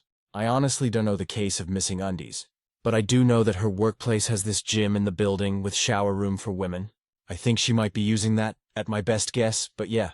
It would be a bit trashy to drop someone's personal clothing at work. I assumed maybe she had some kind of period mishap. Again, not sure about it. Not sure if she has bought it online. She usually goes shopping with her sister to Westfield Mall nearby.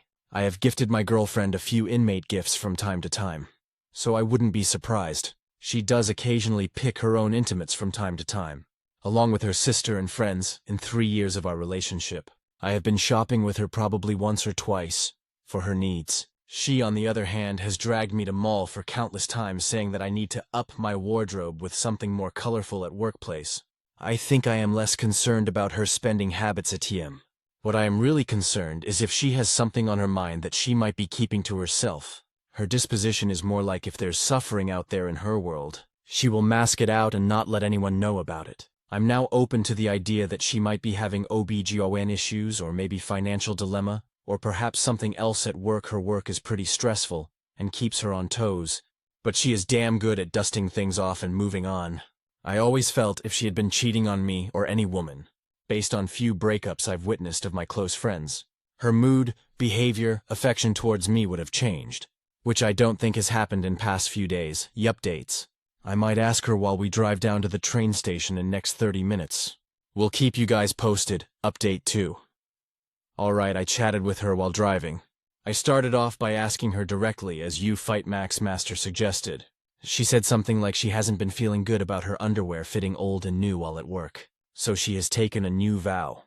If she finds any underwear incredibly uncomfortable, she will throw it off immediately. I asked her I haven't noticed any in our trash, maintaining my casual tone, and she said since we spend most our daytime at work, she disposes it off in her workplace bin and carries pair of change underwear. Like most women do. I even said to her jokingly, "Oh, I was worried you were selling your undies on eBay or something, just to get some kind of an answer." And she used my remark. Do women do that at work, or get rid of their old undies when they find it uncomfortable like this? I could really use your insight on this, TBH. We moved together at the beginning of this year, and this is the first time I've moved in with a girl. In a relationship? I don't know what else I could do, since she has made it clear she drops it off in work trash and has shown no intention fetish to sell it online. But overall, I tried to make this conversation as just out of curiosity as I could. Update 3. This is way too overwhelming. I am heading back home and taking a day off.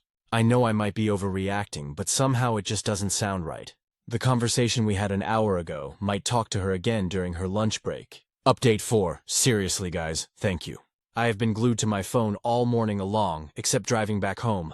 It took me a lot of self-convincing to gather clues for a possibility that my GF might be selling it online. Back at home, we have place to archive open mails, receipts, bills, and other important documents except for our social and other personal items. There were 6 receipts in total, 2 from Victoria's Secret, and 3 from Target, and 1 from Macy's. Against my rough counting, she had amassed some 28-30 pairs of new lingerie, including the one at the beginning of April. 2 of these receipts had Karen's name on it, my girlfriend's elder sister. I believe Karen has some kind of rewards card from VS. That itself accounts for 40% of her new purchases. Till now, I thought she had probably purchased 15 pairs, give or take. I don't want to invade her privacy by sneaking her bank statements, because that would be a bit over the line. I cannot believe that she spent 1,100 plus on lingerie over past 45 days. That by itself is so fucking unusual. It's also odd that she hasn't paid using our red card at Target. We have Target app on our phones. I am calling my brother over to get some clarity. I don't know if it would be right to log into her laptop and see her browsing history to confirm if she's selling her underwear online. I am just numbed. ATM update 5. I spoke to my brother and saw some of your comments. I've decided to confront her in person when she's back home. I don't want to take any chances, or let any form of miscommunication trigger chain reactions for questions that might be unwarranted to her. Update 6. You know you have one of those days when all the hell breaks loose, and this was one for me. I skipped lunch break phone call in hopes I can talk to my girlfriend when she gets back home. Spoke to Karen and her mom in the meantime to ensure if she isn't in some kind of financial mess or other kind of trouble. But it takes one fucking truth to destroy it all, you guys. My girlfriend saw this post at work and she immediately knew it was me posting it here. I didn't realize this, leaving rest of her day off. Some 4 hours ago, my GF confessed that she was sleeping with some guy she met at her work gym. Since the beginning of March, fuck me, she met this guy at her work gym some 8 months ago. This guy is not even from her workplace. He works at this other startup, in a different building of this corporate park. She said things got all heated up late February after one afternoon. Though she stopped going to gym owing to her hectic schedule after her promotion late November. But there she was, going to gym all along. From the day she started sleeping with this guy. She told her coworkers she has switched gyms across the street. I haven't even cared to ask where they did it. The missing underwear? This is so messed up sick. She had this realization midway in March that this was wrong. I don't know why I never saw this side of her, but she began buying new underwear and throwing it off as some fucking guilt ritual. She said she couldn't get off that guilt of wearing the same underwear in bed with me as she worn hours earlier sleeping with that MF. Do you know how disgusting that feels? Who fucking does this? Throw underwear because you want TP dust off guilt from having it worn during sex with a guy you've met and barely known. I was stand still, but I held up for the moment. She says she was confused and that she has backed away from this guy's advances since past 1 week. I don't believe any word of it. In fact, I don't think I want to believe what she said. Also, the tossing her underwear at workplace was an excuse. Yes, because back then I was driving and she didn't know how to react or what to say, so she made that excuse up.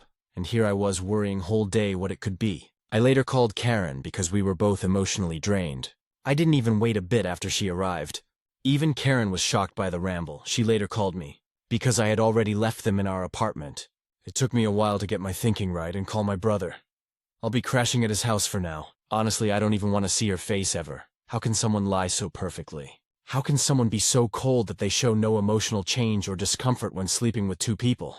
WTF? She slept with me hours after she slept with that idiot? And throwing underwear was her means to get over that guilt. I don't understand her anymore. When she said it was all carnal, I didn't even know she believed in notion of sleeping around with people for physical needs. She said she still loves me, and this was just something that made her feel good. I don't even know what to interpret of that. Honestly, I think my thoughts are all over the place, but thank you. I don't know if I could have known about this if it wasn't for this post. It was after dinner did I realize that was trending on this sub, and this post made her take the midday train back home. I have so many questions. Part of me wants to see her again, just to make sure she is all right. Part of me doesn't want to see her ever again. I have so many questions, but I just avoided her by walking downstairs in no time. I had to ask my brother and his wife to pick some stuff off from home. Shit, this is all messed up. Final update, I have taken sick leave today. I just wanted to say a huge thanks people who have commented to my post from yesterday. I wanted to let you guys know that I have read each and every comment up until late last night. If it wasn't for your awesome responses, I would have never even dared to ask her about her behavior in first place. Or she would have never come back home early to confront me about this. After viewing that post on Reddit, I was able to get some sleep. Yes, I'm at my brother's place, while she is staying with Karen, who is her sister BTW. Karen reached out to me late last night and asked if we could meet early morning at a coffee shop and chat. So I did. We talked a lot about what happened yesterday. Since she partly confided in Karen about why she did what she did, here are some key takeaways. She doesn't know why she began sleeping with this guy in first place. It just happened. She feels terribly sorry for what she did to me, and hopes we can work things out. She has already broken up with that guy a week ago. She felt it was wrong and there's no excuse for it. She asked Karen to buy stuff from VS, using Karen's CC because she felt it would be awkward to explain it to me if we were to review her finances. We used to do that together to cut her expenses and pay up aggressively towards her student loans. She claimed that sex with this guy was completely carnal and that there were no feelings or affection involved. She said she got lured by this because her new responsibilities were way too overwhelming for her. But again, she maintained that she didn't know why she started sleeping with this guy in first place. I don't think I want to know who this guy is, or whether it was him or her who made the first move. Thinking about it is so fucking depressive. I should have noticed how she was able to maintain her body in spite quitting gym late last year. That being said, I still don't understand what must have made her impulsively sleep with that guy and jeopardize our relationship in first place. I think I'm gonna eventually weigh in those reasons before I decide as to what to do next. I have been trying to assess if I could have picked up any cues that are otherwise typical to a cheater. And it's so strange that she hadn't had any of those characteristics. I mean, the fact that she confessed she was able to convince her coworkers that she goes to gym across the street, instead of using the free gym at her workplace by itself, is so infuriating. I don't think I would have ever doubted her cheating on me. Because you don't see those cliched staying late after work, or texting someone constantly symptoms when she was around at home. I think if I try to understand what made her to get in bed with this guy, I'll just get myself deeper down the rabbit hole. Karen also said that even she couldn't truly understand what was going in her head when she decided to have this fling with a completely unknown guy and put our relationship at stake. Though Karen did make a full disclosure that my girlfriend once cheated on a guy as a teenager back in high school, and things turned out ugly back then, I was a bit surprised since I didn't know this before. We both knew our relationship and our dating history midway in our relationship. But not this, that was quite a long time ago, and BTW, Karen is a sweet lady. She even wrote each of us a letter before we guys moved in together. This is so ironic. I lurk on Reddit via my main account to get updates. While my girlfriend used to thoroughly read, she would sometimes read out a post here and there, asking me what do I think about some post on Reddit from a guy's perspective, entailing into one of those small talks. Little did I know that our life would be one of those relationship questions, to be a topic for small talk amongst other Redditors or couples here online. Nonetheless, I truly appreciated your responses. I would have dragged this thing for days or even weeks, getting more and more worried and obsessed about my girlfriend behavior. See, when you move in together, no one ever tells you what boundaries to set and what things to avoid. I think I made a mistake there. Maybe I should have checked on her time and again to see if something had been bothering her at work. I think first time living with someone that aren't your parents or drunk dudes back from college is always awkward and wonderful at the same time. Don't take it as an advice but as a takeaway from my ill-fated experience. Just ask your SO time, and again if he or she has anything to share that's bothering him or her. I know this sounds like a dumb thing to ask, but when you are new in a relationship or have upped your relationship status, we tend to worry more about getting the dynamics of relationship or new arrangement right, instead of worrying about feelings of that person. I expected that we might get bored of each other one fine day as we grew older, and I might end up buying candles at Target to spice things up. But not this. When she was drained back from work after her promotion before we moved in, I seriously thought it would be better if I give her own time and not bring work talk during dinners or when we hung out together. Little did I realize that this could have made her look for comfort elsewhere. I can also affirm that I've been around her as long as she needed me. But I guess we were both busy complimenting each other in our apartment by who gets to do what to upkeep of our surroundings. Groceries, social responsibilities new instead of just being in moment and listen to one another. I just picked up my car and got off from my meeting with Karen at coffee shop. I have the remainder of this weekend all to myself. While my brother and his wife have been incredibly supportive, I thought of getting myself checked in to the first available counselor. Even if that's just one time, I haven't told any of my friends or coworkers about it, so it's gonna be social life as usual, unless I come to a decision as to what to do next. It's like you are fucking pissed off for having your trust shattered, but then you have need to walk through those broken pieces to get out of it, without getting yourself hurt, so now our apartment stays deserted while I figure out what to do next. Sorry for the ramble, but thank you again, TLDR. Thank you kind Redditors of this sub. If it wasn't for you, I wouldn't have the courage to confront my girlfriend. And if it wasn't for this sub, my girlfriend would have never come forward for confession, leaving her work midway. All I can say is that this sub gives a new perspective to all things relationship, that one might be too afraid to ask people IRL, edit. By no means I feel exactly the same for her like I did yesterday, or while typing this post. I thought I still cared for her last night, but that gradually got replaced with rage and nausea even when I think about her. Don't worry, I'll be fine as time goes by. I have just confirmed appointment with a counselor and my PCP to get myself checked for anything fishy. The intent of this post was just to show deep gratitude for responses yesterday and today as it seems. To any guy-gal reading this post in future, teetering between what to do next when you found out you were cheated by your girlfriend, read some of the comments down below. They might turn out to be truly insightful for you. And my counselor had already read my previous post before I'd even checked into her office late afternoon yesterday. She referred to me as, "You are the guy who posted about his girlfriend's lingerie behavior, right?" Few minutes into our session, man, it seems everyone on Reddit likes to lurk on this sub. I'm okay though, feeling better, just a bit insomniac. Replies from Oop. What happened after the confirmation? She was crying really hard. At one point in time she fell down. I was angry as hell. I was constantly trying to keep myself in control and not do anything stupid back then. When I was leaving she was still crying, but Karen was there around her. I didn't look her in the eyes while leaving, because I was just pretty confused and angry. Have you talked to her at all? Still sleeping at your brother's, and she at her sister's? Does she still want to be back with you? What will happen to your apartment? Can you break the lease? Apart from breaking up with her, you maybe face some unanticipated financial burdens. So, weigh your options carefully. I haven't talked to her. I have been avoiding this since almost past few days. She is over at her sister's. She drove by, as I know the car Karen drives, and it's a pretty small neighborhood. Karen met me Monday evening and said she hasn't stopped crying over the weekend. But she agreed it's my decision on what's next. She hasn't spoken much to Karen or her mother either, it seems. I spoke to leasing office, and they said under circumstances I can terminate lease and pay rent until they find a new occupant. Haven't given much thought here. Mind races when I have to face this possible reality. I think I'll be fine from a financial standpoint. Have been living frugally and saved for a while. OP replying to a very long comment. I feel like I'll be writing it on notes app, as I have begun jotting down my thoughts since yesterday. But anyhow, since you've put in so much effort writing this comment, let me reciprocate by replying to your comment. Tell me though, what was the first thing that came to your mind when you discovered your girlfriend's strange behavior? The way she ignored my question when we were in bed and I inquired about her orange bra. It triggered some suspicion when I saw our common area. Those stacks of undies seemed too odd.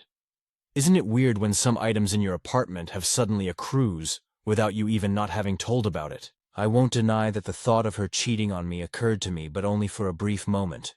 But she did have terrible bleeding issues mid-last year, so I thought maybe she got rid of her stale innerwear. But yeah, the though of her selling it online never occurred to me. Cheating didn't come to mind? It did for a very brief moment. But then I said to myself, her and cheating?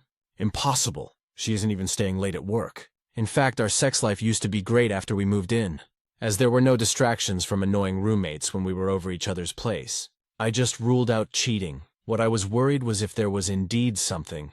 How offensive would it be to ask her, "Hey, I noticed your collection of blah blah and blah blah is losing count. What's going on?" At least that's how I wanted to ask her. For what happened to her pair of orange undies?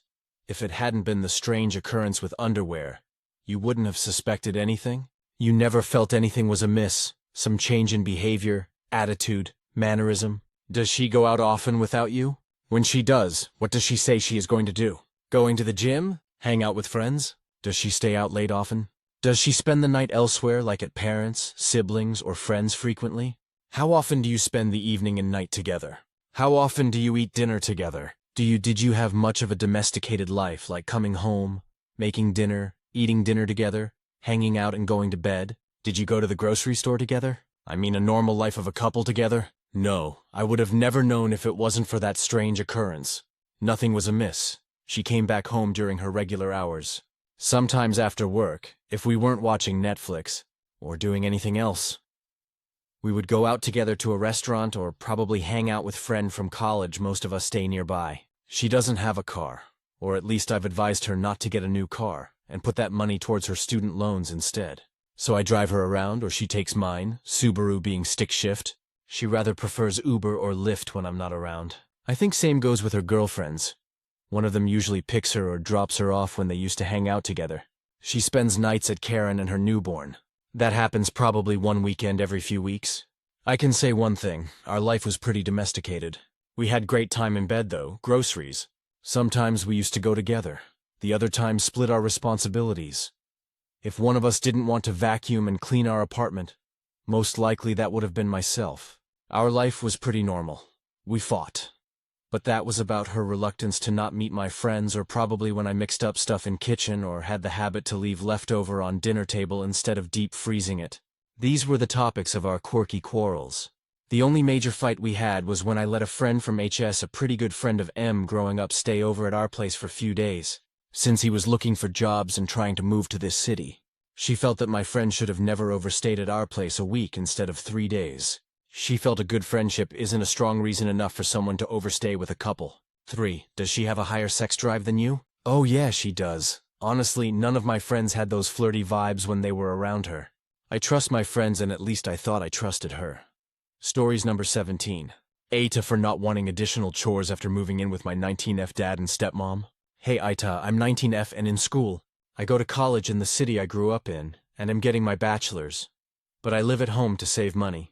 My parents aren't together and had me pretty young, so they didn't really have anything saved for me. So I have a smattering of scholarships. And since I don't need to pay rent or anything like that, no loans, I was always week on week off with my parents and have continued that. A few weeks ago, my mom and stepdad, 35F and 40mm, told me they were finally expecting a baby after years of trying. I was so happy for them until they told me I couldn't keep living there as they'd need to focus on the baby and there wouldn't be enough room. They do have enough room, but I know having a baby is a lot, and it's my stepdad's first baby. Plus, I don't know how to explain it, but they were nice when they asked. It wasn't like GTFO, we're replacing you. I love them both and want them to have time for themselves and their baby. So I asked my dad, 35min, he told me I could of course live there full time. I guess he didn't talk to my stepmom, 42F, about that LOL, because when I showed up she was pretty unhappy. They have 2 kids of their own, 8 and 6, and she has 2 kids, 14M and 16F, and still in high school. I share a room with her daughter when I stay there, but her kids don't see their dad, so they're always there. I've always gotten along with everyone, and consider her kids my siblings. Like if I'm not in school or working, I'll go to their sports games or take them to shows or movies or out to eat and pay for it. They're really sweet but pretty shy, so just for background. And the younger ones are little. I don't do much with them because they're barely even people so far, lol. But yeah, my stepmom wants me to either start paying rent $500 a month, or take on a bunch of additional chores. For the record, I do chores, of course. I always have, but she wants me to do things like driving all 4 kids to and from school, so they don't have to take the bus, make their lunches, and help them with homework in addition to my existing chores of cleaning all the bathrooms and doing the yard work. I asked if we could compromise, and I could take the older ones to school in the morning on my way to class. Their school is kind of on my way to my school, while the little kids' school will add 40 minutes of driving and help them with homework. But I can't pick them up after school because I'd have to leave my school to do that, and then come back for my labs and study groups. Right now I stay on campus basically from 8-6, but she wants me to leave in the middle of my day. And on some days I even have class at that time to pick them up and bring them home. And making lunches for 4 picky kids plus my dad and stepmom just sounds like a lot on top of school. And I also work 35 hours a week, mostly on weekends granted. My dad thinks it's a good compromise, but my stepmom doesn't and won't stop being mean to me, or telling me that she has had an emergency and I need to drop everything and pick up the kids when the emergency is that she felt like going to a networking happy house what happened yesterday. I feel like such a nuisance, but I know I'm saving money living here. I don't want to tell my mom any of this and stress her out. My stepmom keeps saying it's my mom's fault. But when she had my younger sibs, I only came over every other weekend to give them space to be a new family, because it's what she wanted. I just feel like none of this is fair, but also like I'm the biggest burden in the world. My dad says I don't have to pay rent or do the additional chores, but I don't want to cause issues in their marriage. Aita for just doing some of the new chores my stepmom wants me to. Edit, I put it in a comment, but I'm really sorry. I'm sorry I was so argumentative last night. I haven't been sleeping well and have been so stressed out and sad. I got some sleep and talked to Dad, and he's going to handle my stepmom. Luckily, they're not legally married. He let her move in when she got pregnant because she was losing her place, and they had a ceremony in our backyard, but it's not legal. He did promise me he wouldn't kick her older kids out because they did nothing wrong, but he's been done with her behavior all summer and even before that. If I'm honest about my mom, it was always us. And then my stepdad came and he was so nice to me compared to my stepmom. They asked if I could spend more time at my dad's for a few months after their baby was born, because they know I hate babies, and I took that as an eviction. And moved out immediately. I'm going to talk to my mom today. I've been kind of avoiding her and not going over there every other weekend like she wants because I think I'm being immature about the baby. Basically, in short, last night I was hungry, tired, and needed to touch some grass, and I'm very sorry I was so bitchy to everyone. I am thankful for all of your advice, even if it was hard to hear. But I need to be a big girl and talk to my mom. Some relevant comments. Commenter 1 IDK. This is a tough spot to be in for everyone. I have a question. Do you pay for your own food, toiletries, phone bill, car insurance, cost of living, etc. besides rent? You shouldn't be responsible for a lot of those things she's asking you to do for her kids. But I get that she's asking you to step up considering you're living there for free. Reply, no, my mom pays for my car and health insurances and my dad pays my phone bill. I pay for my own gas, and a lot of the food I eat since I'm not home when they have dinner, etc. So I cost them probably less than the other kids? I'm only 19, and I can't afford to move out and IDK anyone else my age that pays their parents' rent. Downvoted commenter, soft YTA. Because you have no standing to bargain here. It is not your home, and you are an adult living there. 500 min is the number because stepmom wants you gone. Dad is being a wuss because he won't have a hard conversation with stepmom. Stepmom is asking for a crazy amount of duties for a 19-year in college. If you were any younger, this would be called parentification, and could get you removed from the home or them arrested. So you have a choice to make. You can tell stepmom to pound sand with her chores, pay the $500,000, demand a full lease. You get it in writing that you get your own room, possibly your own bathroom, and there are no restrictions on you. Come and go as you please. If she balks on the own room, she needs to back off on the rent. You need to get Dad involved on this. If they insist on you sharing the room with a sibling, you need to pay much less, no argument, or you can suck it up. Do all the chores without complaint and keep saving money, or you can find out what it would cost in the dorms, get loans and grants and move out. But you have no standing to tell her no. If you are living there for free, edit. One other option. As all these chores constitute you being a de facto nanny, make them pay you accordingly. Reply, I'm only 19. I'm barely an adult, and I can't even afford $500. Maybe $300, but I have to pay for all my own stuff and gas, and I make okay tips, but not enough to get by if I have to pay them rent. They don't have any more rooms? I didn't complain when I had to share a room with my sister, or not come over after they had their kids for a while. IDK. Why she's being such a bee about this? when I've always been nice to her. OOP responds to a downvoted comment regarding who owns the house and invading her stepfamily's space. Reply, it was my dad in my house before they even met. But your comment is totally wrong, and if she thinks that way, I want nothing to do with her. How am I invading my sister's space? It's always been my room. When my stepmom got pregnant, yes, it became our room, but just because she's always been able to live here full-time, I don't see how it's any more her room. They did have notice. I asked my dad about a month before I moved in, and he literally said I didn't even need to ask. This was, is, and will always be my home. EDK who's on the deed, but we've lived here since before he even knew them. He tells me all the time he's leaving it to me since it was his parents' house too. There are 4 rooms. I had the biggest obviously when it was just the 2 of us. When they moved in, we each had our own room, but when my stepmom got pregnant, her older daughter moved into my room. Both my stepmom's older kids' dads are deadbeats, who she can never get a hold of, so her kids always live here. But they're not my dad's kids. He loves them and everything. But he's not either of their dads. OOP on her budget and living situations with both sides of families. Reply, I make more than a lot of my friends. But jobs are hard to find these days, and I'm lucky I get the hours that I do. But I don't think my mom and stepdad are being mean. When my stepmom got pregnant, I mostly lived with my mom at stepmom's request, so they could get used to the babies together without me distracting them. And I knew that if my mom got pregnant, that would be the plan.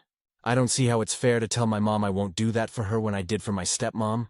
I don't want to cause problems, but I do need to stand up for myself, and I'm not moving out just because she's throwing another tantrum. My dad is traveling for work a lot, and I'm rarely home as it is. I'll just try to avoid her. OP on her talks with her father about what was going on at the household with the stepmother. Reply, yeah. I talked to him a little tonight, and he told me not to worry about my stepmom. She just has a weird thing about me since they never had a daughter together, and needs to get over it because he's sick of it. Or something like that, IDK, it's complicated. I told him I'd probably spend some nights at my boyfriend's, he has his own place, but again, I'm not ready to live with him. And I don't think he loved that, though. But I'm done driving the others and making their lunches. She's going to have to figure something else out. No, I talked to my dad about it tonight. He said my stepmom needs to get over her issues with me, and he's getting sick of it. I'll probably spend more time at my boyfriend's, which he low-key hates, but at least he admits she's being a nightmare. He said he'll deal with it, but IDK, I don't need to do that. My dad and I know the issue is that my stepmom hates that my dad has a daughter, and it makes her uncomfortable. I think she wanted me to go away when I turned 18. She'll say messed up stuff like that. It's unnatural for a woman to have to live with another woman's daughter. But apparently it's very normal and natural for my dad to live with her kids with other men. Lamau, and it's been going on for months, and I think my dad has finally hit his limit. I know he was stressed because they aren't legally married, and technically she would have full custody of my younger sibs. But ever since he went to the court to get 50-50 in case something happens, he's been pushing back. Is the stepmother jealous of OP? Are OP's father and stepmother having financial struggles? Reply, they're fine on money. My stepmom just has this stupid thing about me because she never had a daughter with my dad. It's fucked up, but she just needs to be an adult and get over it. My dad was telling me about it and how he's about sick of it and she needs to figure it out or leave. I obviously don't want that, but it's so annoying. Like neither of her 2 older kids do any chores and never have. I've had chores since I was 8. I'm just done with her. Commenter 2? I'm so sorry your parents have treated you this way. It might be a good idea to talk to your mom. Ask her if you can stay there until you finish college, and offer to help with the baby when you aren't in school or studying. Tell her about the stepmother's demands, and start distancing yourself from your stepmom. Soon you'll be on your own. You just need a bit of support for the next few years. Reply, I'm sorry I was so argumentative last night.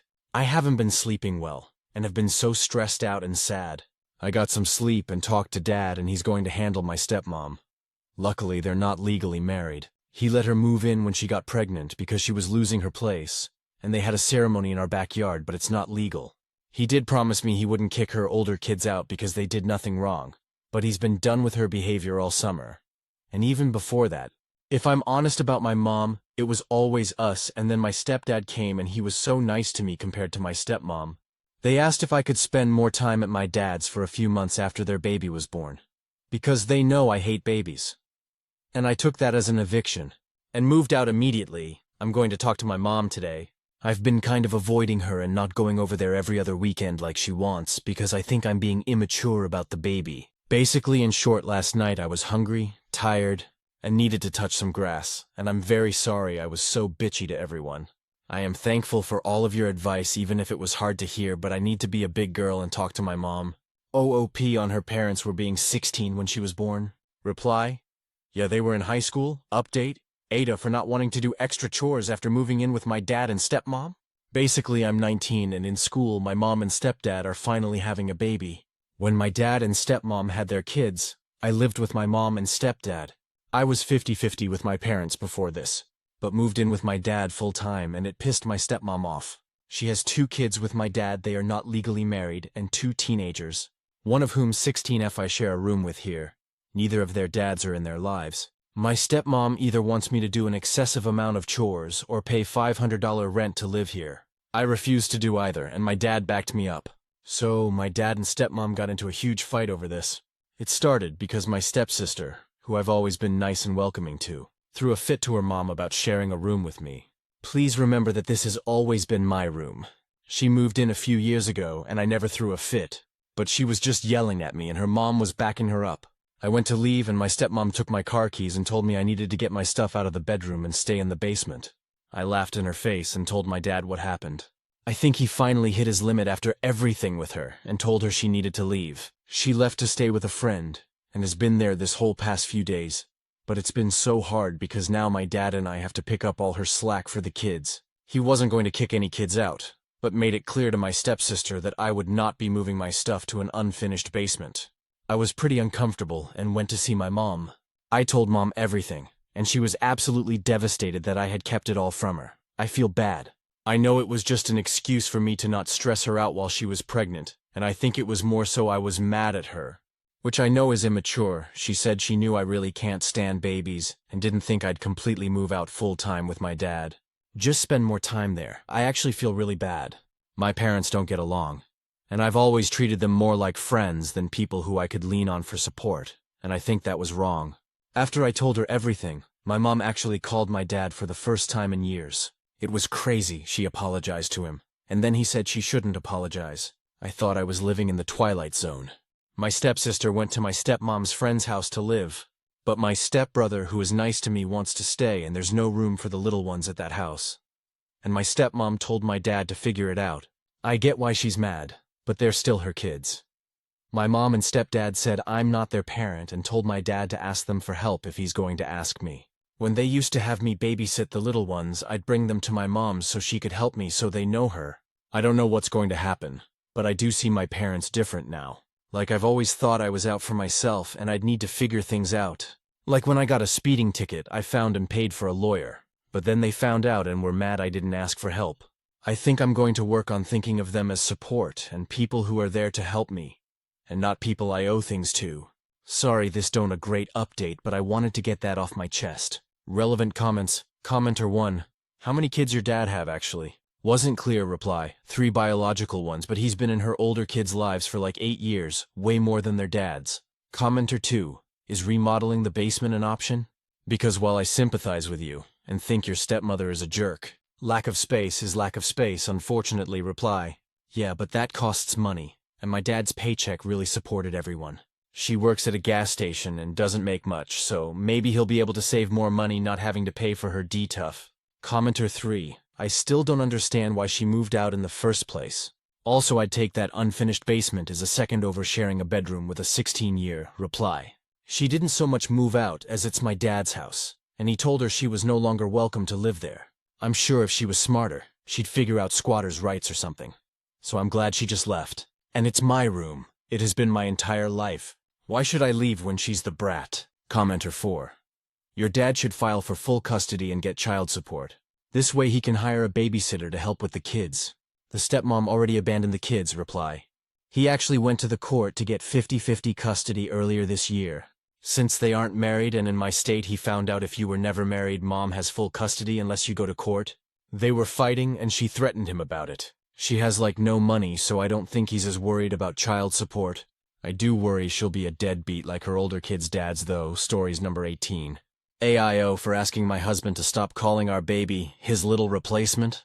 My husband 33M and I 32F recently had our first baby girl, and while he's been over the moon, he's developed this weird habit that's starting to freak me out. He lost his younger sister a few years ago in an accident. They were incredibly close, and I supported him through the grief. But lately, he's been saying things like, "She has my sister's smile," or "She's my little replacement." I gently told him it makes me uncomfortable, that our daughter shouldn't carry that kind of emotional weight. He got defensive, saying I'm twisting something beautiful, and that I don't understand grief, but it's not just words. He's been playing his sister's favorite lullabies to the baby, and even mentioned wanting to give her a middle name that matches his sister's, after we already chose one together. I feel guilty because I know he's still hurting, but I can't help but feel creeped out and protective of our daughter's individuality. Am I overreacting for thinking this has crossed a line? Comments. Commenter 1. My grandma lost a baby at roughly a month old. He was born premature, and sadly, even with all the medical care available for the time, he couldn't survive.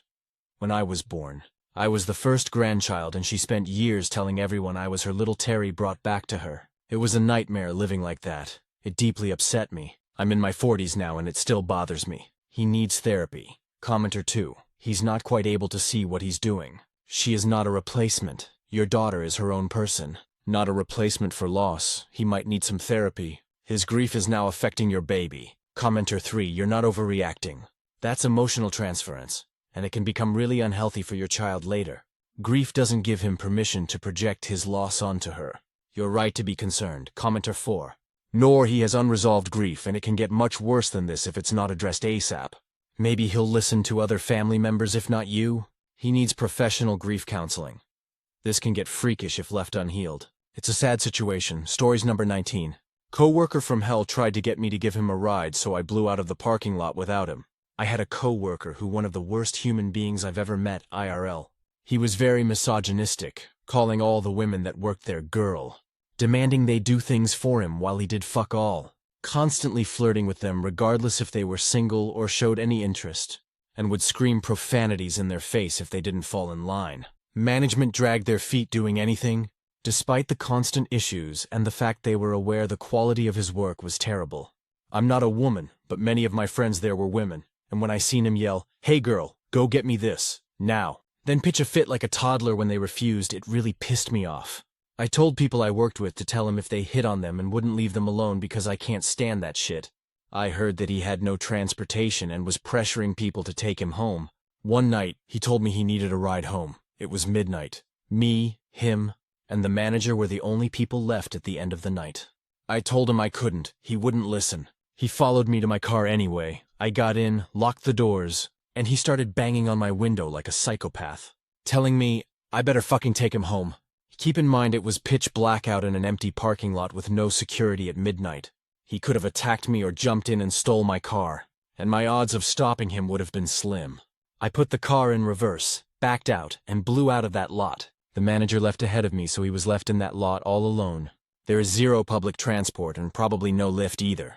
The town I drive to for work is completely car-dependent, and so anti-public transport. Sidewalks don't even exist. I didn't feel bad about it either. Your transportation is your problem. He's not a minor, he's 27 years old.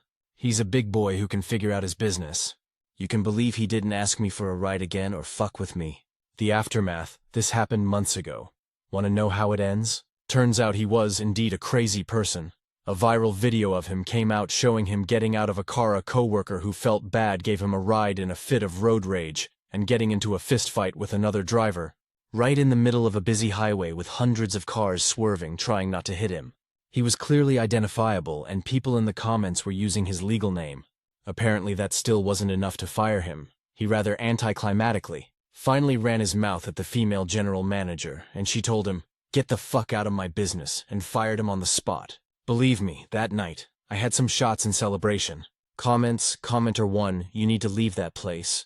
They don't care except to make management's lives easier. Reply, I've moving away and it can't come soon enough. They really do let people get away with anything. People show up whenever they want every day, even 30 minutes late, and never is anything said to them. They disappear and go smoke outside or sit in their car. Nothing happens with it. When a coworker that shows up late every single day, takes 2.5-hour lunches and disappears all the time, got double the raise I got this year, who has only been late twice in 2 years and almost never calls out. Believe me, I stopped caring too. Commenter 2. I used to carpool with a guy who liked to get into road rage arguments with other drivers. He did it one day with a van load of Samoan guys. For anyone who doesn't know, Samoan guys are built like brick shithouses. They're big, solid blokes. It was all about to go tits up. But luckily one of the guys in the van managed to calm the driver down, and we all went our separate ways. I refused to carpool with this dickhead anymore after that. He was most upset when I told him that if the Samoans had decided to get out and give him a much-needed arse-kicking, I'd have held their jackets for them. Commenter 3. That place looks toxic, so you better leave that place, OP. Be there where you are valued and respected. Reply. Believe it or not, it's the least toxic job I've had to date. I still have flashbacks of the previous places I've worked. It has its problems for sure, but it's better some of the other hellholes I've stepped in. It's just until I finish college and I'm out of this place. Commenter 4. 2 petty revenge stories in one night. Either you really work in a shitty environment, or you're karma farming. Provide a link to the video of your coworker being caught road raging, or a link to the news article. Otherwise I'm going to call BS on this one. Sounds too fantastic to be true. Reply. I'll send it to you if I find the video tomorrow. The story in that other post was from over a year ago that I never thought to post here, and I thought it would also fit among discovering this sub. I made it clear in that post that it was a repost from another sub from long ago. I do not care at all about karma. This account is over 8 years old, and I have plenty of fake internet points from over the years. Stories number 20. My job cut people's pay for getting tasks completed too fast, so everyone ran the clock. For context, I am assigned a geographical zone and I must complete all tasks in that zone by their deadlines and complete the job within a time limit given. I make my own schedule, get paid mileage to locations. I clock in via GPS tracker to prove I am at said location. My supervisor existed, but he worked remote. Never watching me directly, I worked independently. Each job we are assigned has a time limit. Problem is, we are usually given way too much time. Rarely do I get jobs that take multiple hours. I've been doing this for 6 years. Most jobs they give me I can complete literally in less than 30 minutes. Even 10 minutes. Meanwhile, they give me 2 hours to do it. Because I know what I am doing, our managers have always said it's fine to claim that we took the full time allotted for payroll purposes because hard workers getting paid less than people who don't do shit is unfair, and enforcing that will only make people run the clock. We deserve the same pay, and it does. We got new management and then they started enforcing it. We had to either take the full amount of time given or take the cut in our check. I started running the clock and my colleges in different cities told me they were too. I would go to a location, clock in, knock out the job. Then bullshit. I'd go grocery shopping, get lunch, read a book, look at social media. Anything, until clock out time. Because it's bullshit if it takes me only 25% of the time to complete something. I should get 25% of the pay other get. I did eventually quit. The company was a mess and I got sick of it. The job already sucked enough. They begged me to stay. Believe it or not, I ghosted them. Stories number 21. Roommate moved her possibly homeless boyfriend into the house. My longtime friend F and I have been renting a house together for 2 months now. We're both on the lease, but I paid the deposit, move-in costs, and pay roughly 75% of all living expenses. Yes, I know this is dumb. My friend doesn't make much money and was in a bad situation, and she couldn't live here without being on the lease. We've lived together for almost 3 years and it's been fantastic. I had moved to a new city, and she knew lots of people, and has helped me establish a social life. I had no problem with the arrangement until now. She recently suddenly and tragically lost her dog, who was like a child to her, and has been spiraling ever since, drunk all the time, starting fights and hurling insults, etc. We had basically stopped talking when, about a month ago, she met some random guy. I don't know much about him, but what I've seen isn't great. 2 weeks ago, she got a DUI and this guy bailed her out. The next day, he came back to our house with her and spent much of the day. He then started coming here every day, taking up the living room, walking around with no shirt on, etc. I avoided them as much as I could, and we never exchanged words. The guy gives me the creeps. He's large, maybe 6'4", and on the heavier side. And his vibe is just, I don't know, off. 6 days ago, the guy spent the night here. Then he stayed over the next night, then the next night. The following morning I told my roommate that it's not cool to be taking up the house and having her boyfriend stay over for long stretches. I told her he made me uncomfortable, and she basically said it's her boyfriend and her house, and she can do what she wanted. On the 5th morning, yesterday, I saw that he had toiletries in our bathroom. I told my roommate it seemed like her boyfriend is attempting to stay here long-term, and pointed out that our lease has limits on guests staying over 14 nights in a 6-month period. This is where things changed, and where I need advice. My roommate has now started to say things like, "I feel threatened," and "I feel unsafe," and "I need my boyfriend here for protection." There's no truth to them at all. I've been leaving the house every evening after work and only coming home around 11 or 12, and I completely avoid all contact with both of them. The only contact we've ever had was one evening when I came home around 11, and they were smoking weed on our front porch. He was once again basically in his underwear, and asked him to please wear clothes when he's in the common areas of the house. That's all I've ever said to him. It seems like she's using this as some kind of legal defense strategy, and planning to tell our agent and owners that I'm some kind of danger to her and she needs her boyfriend here for protection, when they tell her he needs to go.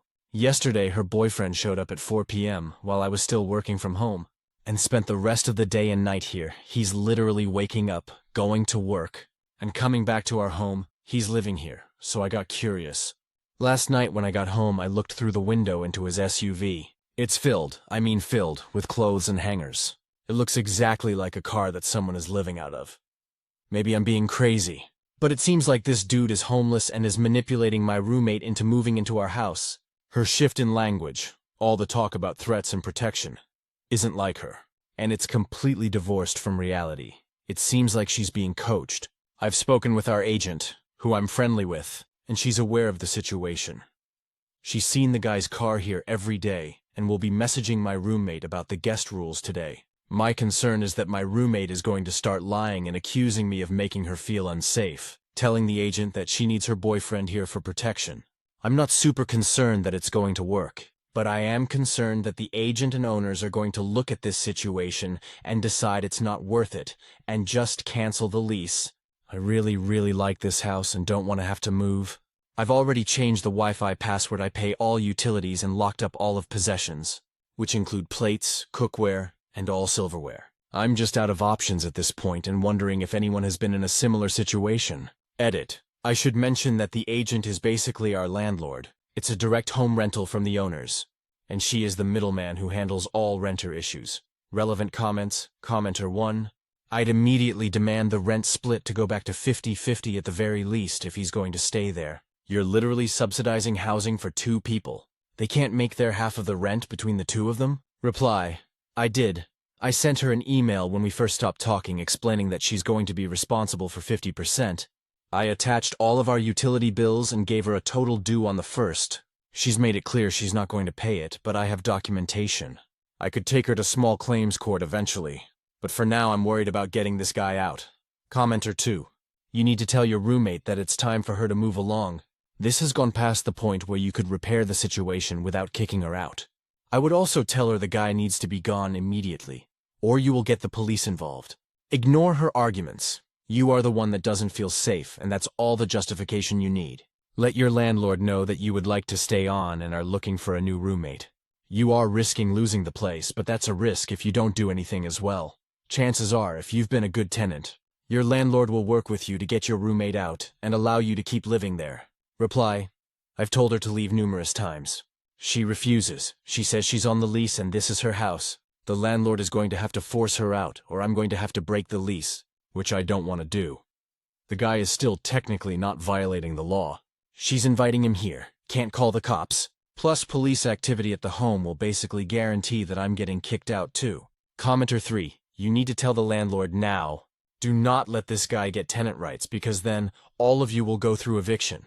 Not to mention him being over can potentially mean you're violating the lease and get you evicted. Stop paying her fucking share. Get a backbone. Enough. You need to document everything. If you are in a one-party consent state, always have your phone. To record reply. It's 2-party consent here, unfortunately. I'm documenting everything through texts, but now she's saying that the texts are harassment. I informed her the payment arrangement has changed, and she's responsible for 50% moving forward. I emailed her the bills and an invoice. She won't pay it, but I could eventually take her to small claims if I wanted. Commenter 4. I don't think the guy can get tenants' rights unless he were to start having mail delivered in his name to that address, which I suppose is a real possibility given how selfish and deranged OP's roommate sounds. Reply, even then he's a long way from having rights.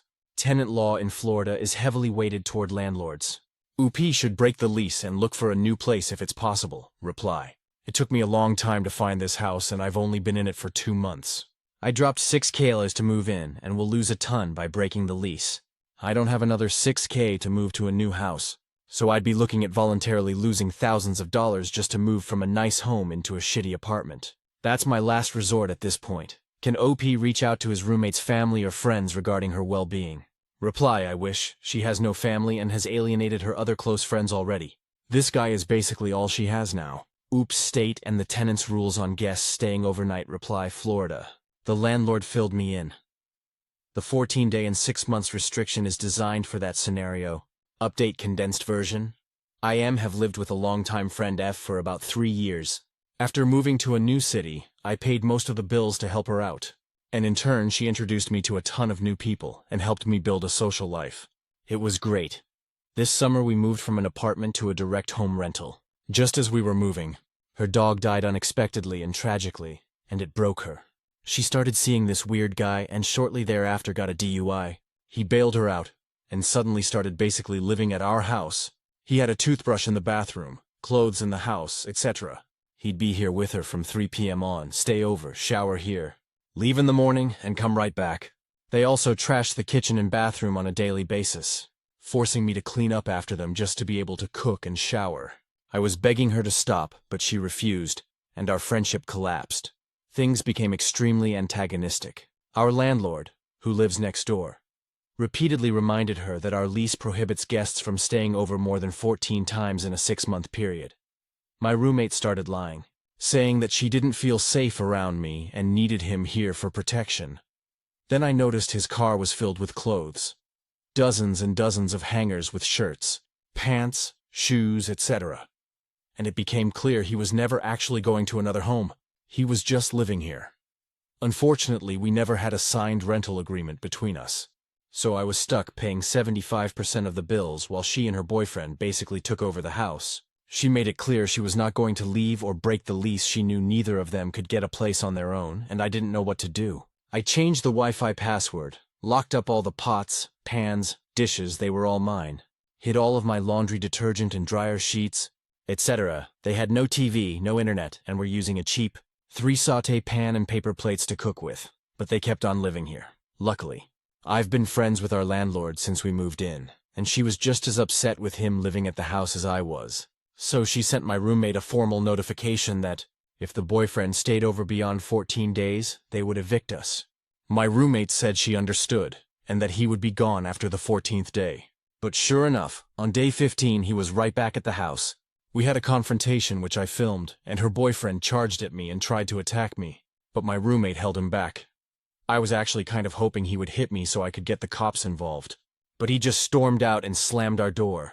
I spoke with a cop friend and she told me it unfortunately wasn't enough to seek a protection order. After that, he stopped staying over but continued to basically live at our house. Arriving around 3 p.m. and leaving at 11 or 12, I was miserable, and basically just accepted the fact that this would be my life until the lease ended next summer. But 2 weeks ago I finally caught a break. She fucked up and had her boyfriend stay over again. I documented it and sent proof to the landlord, and she texted me back saying, "Woohoo, you're free." An hour later she sent both of us a notice of eviction, instructing us that we both had to be out by the end of October. My roommate and I happened to be at the same sports bar, a huge multi-story place with dozens of mutual friends when the notice came in. And she came upstairs screaming at me, cursing me off and telling everyone that I had gotten us evicted because I went whining to the landlord. She and her boyfriend left and went to the landlord's house, freaking out and saying that she's going to be homeless and won't be able to rent a place with an eviction on her record. She actually tried to convince the landlord to just evict me and let her boyfriend move in instead, saying that I was the one causing all the problems. The landlord said no dice, but told her she could avoid the eviction if she agreed to break the lease, move out at the end of the month, and didn't have her boyfriend over at all in the meantime if he showed up. The landlord said she would immediately send a 7-day eviction notice, and we'd be out within a week. After that, my roommate and her boyfriend basically disappeared. I think at first she might have thought that if they stayed away for a bit, things might cool down, and he could start coming to the house again. But at some point, something must have changed. Either they realized there was no path forward or they found someone else to stay with. I don't really know. But about a week ago, they came to the house and started packing up some of her stuff from the garage. And yesterday, my landlord said my roommate had agreed to break the lease at the end of the month. I just signed a new lease today, and will officially have my home back on Nov. Not sure what the lesson is? Definitely be cool with your landlord. And always sign a separate rental agreement with your roommates before you enter into a lease together. Relevant comments. Commenter 1. This was a long-time friend or just 3 years? It's really sad that the friendship just went to shit. Did you ever have like a heart-to-heart before things got as bad as they did to see why the sudden changes in how she was treating you? I know it sucks losing a pet, but throwing away a long-term friendship over it is odd. Reply. We've been friends for many years. We had one period after moving in where we had a heart-to-heart, and she agreed to start being more respectful. It lasted for 2 days. It may have started with her dog, but it became all about the boyfriend. It's one of those high school, codependent, us against the world kind of relationships. She lost her license, so she spends literally, every free minute of every single day with him. She's now extremely self-centered, mean, disrespectful, and completely lost to the world. It's really sad. But she's not the girl I knew anymore. Commenter 2. Drugs. She's on drugs. Reply. Just weed and booze. But they're the kind of people who give weed a bad name. Full-on space cadets. OOP on his friend and her boyfriend's behaviors and ages. Reply. Not really. It's just me saying we're going to get evicted and he needs to leave. Over and over again. While they act like teenagers, they're in their mid-30s. No joke. It really seemed like he was trying to establish residency here. When he met my landlord for the first time, he actually hugged her and put on the most obvious fake charm act imaginable. She called me afterwards and was like, "Does he think I'm stupid?" He really thought I'd buy that. He's so weird. Both of them thought they could hug their way into taking over the lease. Commenter 3. Glad they're getting out? Now have your landlord change the locks the minute the end of the month happens. Your ex-friend did you wrong in so many ways. Sorry, I know how it feels. Reply. Thanks for saying that. Honestly, I know I'm making light of it, but the past 2 months have been hell. Stories number 22. I tried PayPigs in order to survive ends meet. New account for anonymity. I'm F19 and find myself in a really bad position. I'm $550 in debt because of medical bills after a very serious concussion-broken leg, which also knocked me out my job.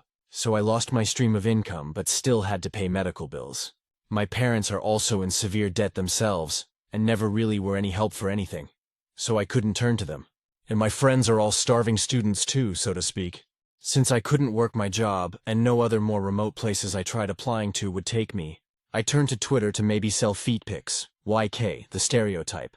I didn't sell any, but it led me to a whole new world of pay pigs.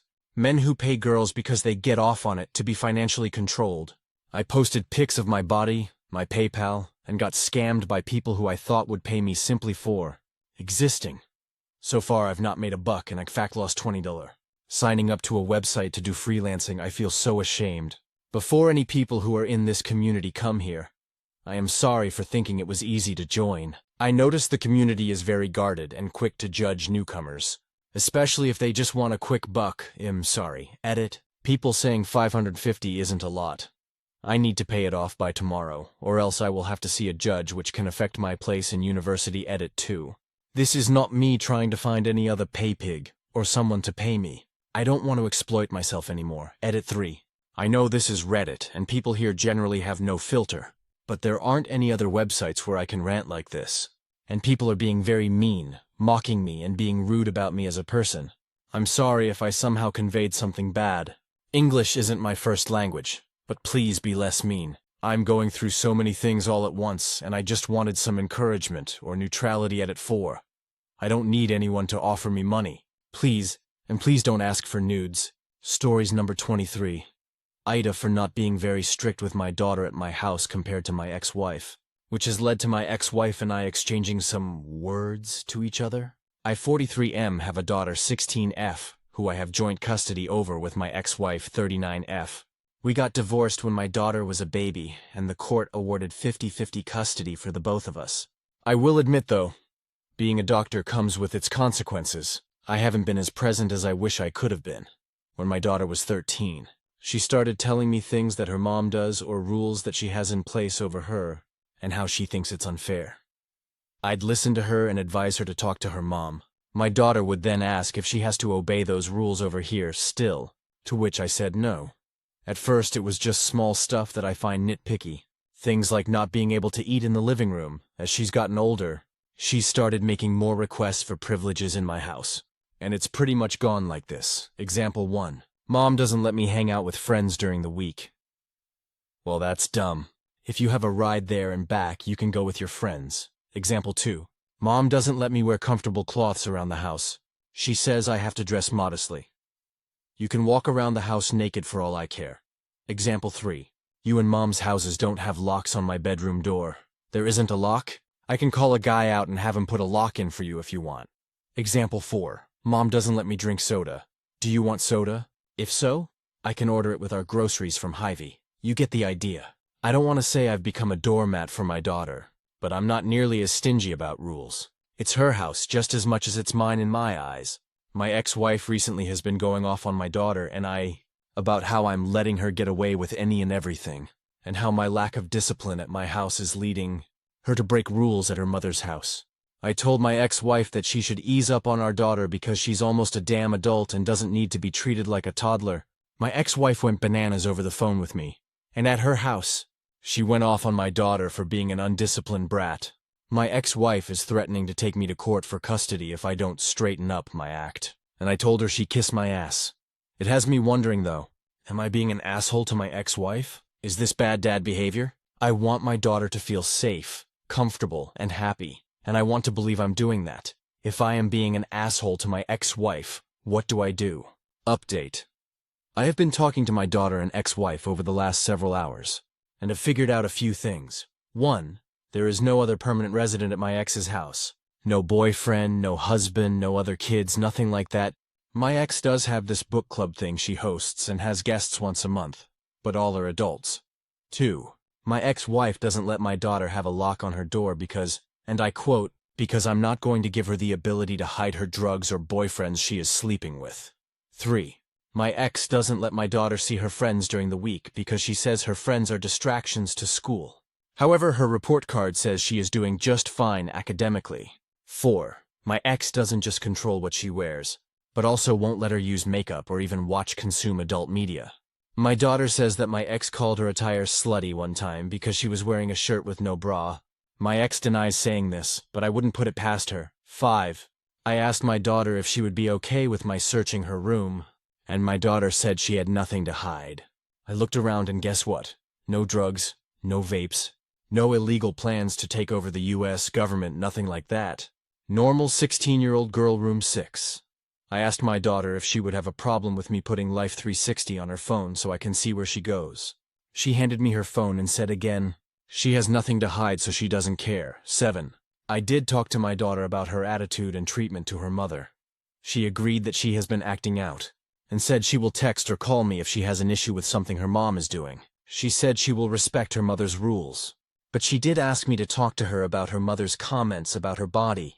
Apparently my daughter feels like her mother is sexualizing her and her body, and it makes her uncomfortable. I agreed to talk to her mom about it so far that conversation is deadlocked because her mom will not let up on her whole modesty shit. 8. My daughter told my ex that she tried to take me to court. My daughter will ask a judge to live with me full-time. More to come update-wise. Thank you all for your input. Comments, commenter 1 and TA. The clothes and the door lock concern me. Is your ex remarried? Other kids in the house? Policing what she wears at home and calling it modest makes it seem like your child is some sort of sexual object and not a kid. Then the lock, it really sounds like she wants to keep people out. You should ask her about that more in depth. The other things some people are more strict on than others. Your ex cannot control what happens in your house. Whether she likes it or not, you are an equal parent. Reply. Now that you mention the lock thing, that does seem concerning. I just passed it off as she wants her own privacy and left it as that. Before my daughter mentioned it, I didn't even know the door didn't have a lock. Commenter 2. It very well could be that she's 16 and wants privacy. Most 16-year-olds do. It just was interesting to me that she felt the need to ask for a lock. I also haven't been in many homes that don't have locks on the bedroom doors. It could be the house doesn't have them or that your ex took them. I just brought it up because I think asking her would not only validate her, but open it up for discussion if something weird was happening. Commenter 3 counterpoint. I never had a lock growing up. Neither did my sister or my parents. We just didn't need them to have privacy. People knocked and waited to be invited in before coming in. I never felt the need for a lock and never asked for one. The fact that the daughter asked for a lock is odd to me. Commenter 4. Let her take you to court and then say your daughter is 16 and she is old enough to decide in mediation. So your daughter can speak to the mediator. They will ask her who she wants to live with. Commenter 5. This. Her mother sounds unreasonable. Control issues. I'd ask your daughter if she's okay at mom's home and if she's safe. Your NTA update. I just want to say thank you to everyone who gave their input on the situation. Over the past 7 days, I've been going through a lot of stress between work, my daughter's reaction, and my ex-wife. To start, last Sunday, I had very long discussions with my ex-wife about our daughter. To not ramble on, daughter says it's called yapping now. I'll give you the short version. My ex-wife says that she has to be strict on my daughter so she doesn't turn out bad. She doesn't let my daughter wear makeup, hang out with her friends during the week, eat certain foods and drink certain drinks, consume certain media, have locks on her door, wear certain clothes, and she makes my daughter text her every hour she's not at school but out of the house on weekends, detailing who she is with, where she is at, and what they are doing. I talked to my daughter about her mother, and my daughter says her life over there is stressful, feeling like she's always being watched. She feels like she has no freedoms or autonomy. That is at the mercy of her mother. My daughter did admit that she has been acting out recently at her mother's house, but I can't really blame her. I talked to one of my female coworkers who has 3 daughters about the situation I'm in. She said she is worried about my ex-wife mentally abusing my daughter, and I agreed. Some of you online also pointed out that my ex-wife could be sexualizing and objectifying my daughter, to which I've also come to agree to. I knew my daughter and my ex-wife have issues and have been butting heads on and off now for a while, but I didn't know it was this bad. Regardless, I talked to my daughter about her mother's rules at her house. If her mother doesn't want her eating in the living room or drinking Sprite, she's allowed to have that rule. I told her she cannot like it all she wants, but at the end of the day, they are not unreasonable requests.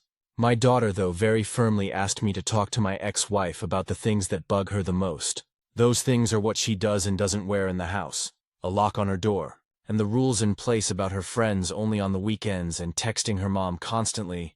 I asked my daughter if she would be okay with me tracking her on Life 360, and she said she's okay with me tracking her, but not her mother. My daughter tells me pretty much everything, though. Sometimes I wish she didn't overshare information I don't need to know about, and she says she trusts me and knows I trust her, but she doesn't want her mom to be able to track her at all hours of the day. The lock on her door was something else we discussed. I asked my daughter why she wanted a lock on her door, and she provided information I absolutely did not need to know. But basically, she wants privacy and to be alone sometimes. I checked her room out with her in the room and didn't find anything like drugs or plans to overthrow the Illuminati, so she's good on that front. When I asked her mother why she can't have a lock, she said it's because she, and I quote, doesn't want her having sex, doing drugs, or hiding things from her. Apparently, my ex-wife just barges into her room and searches her things. I found that to be ridiculous and a complete violation of my daughter's privacy, and I bitched a fit to my ex about it. No wonder my ex doesn't know any of my daughter and I's little secret that she's bisexual. She can't even trust her mother not to go through her shit. Next, the whole issue about what she does and doesn't wear in the house. In my house, I couldn't give less of a fuck. Usually she walks around in a shirt with no bra, wearing boxers or some shit. Sometimes she wears normal clothes. Sometimes she goes nude. Sometimes she wears one of those full-body pajama suits. Don't give a shit, but she knows the rules about it. She has to leave the house wearing normal clothes, and she needs to have normal clothes on when guests are at the house. When she's there alone, or with me, she can do whatever. Her mom, on the other hand, has been sexualizing her daughter and making incredibly suggestive comments about her body. My ex denies doing this, but I don't think my daughter would lie about it, and knowing my ex-wife, she 100% said it. My ex has said my daughter dresses slutty, flaunts herself like a stripper, and is not a modest woman, needless to say. This pissed me off 6 ways to Sunday, and we exchanged some heated words over the topic. My daughter came over to the house today for our 50-50 custody swap, and immediately went and locked herself in her room. At first I thought maybe she was gonna go FaceTime her friends or something, so I let it be for a bit. But after she didn't come out after an hour or so, I knocked on her door. My daughter had been crying. I asked why, And she said that my ex told her she's gonna take me to court and ensure I won't see her again.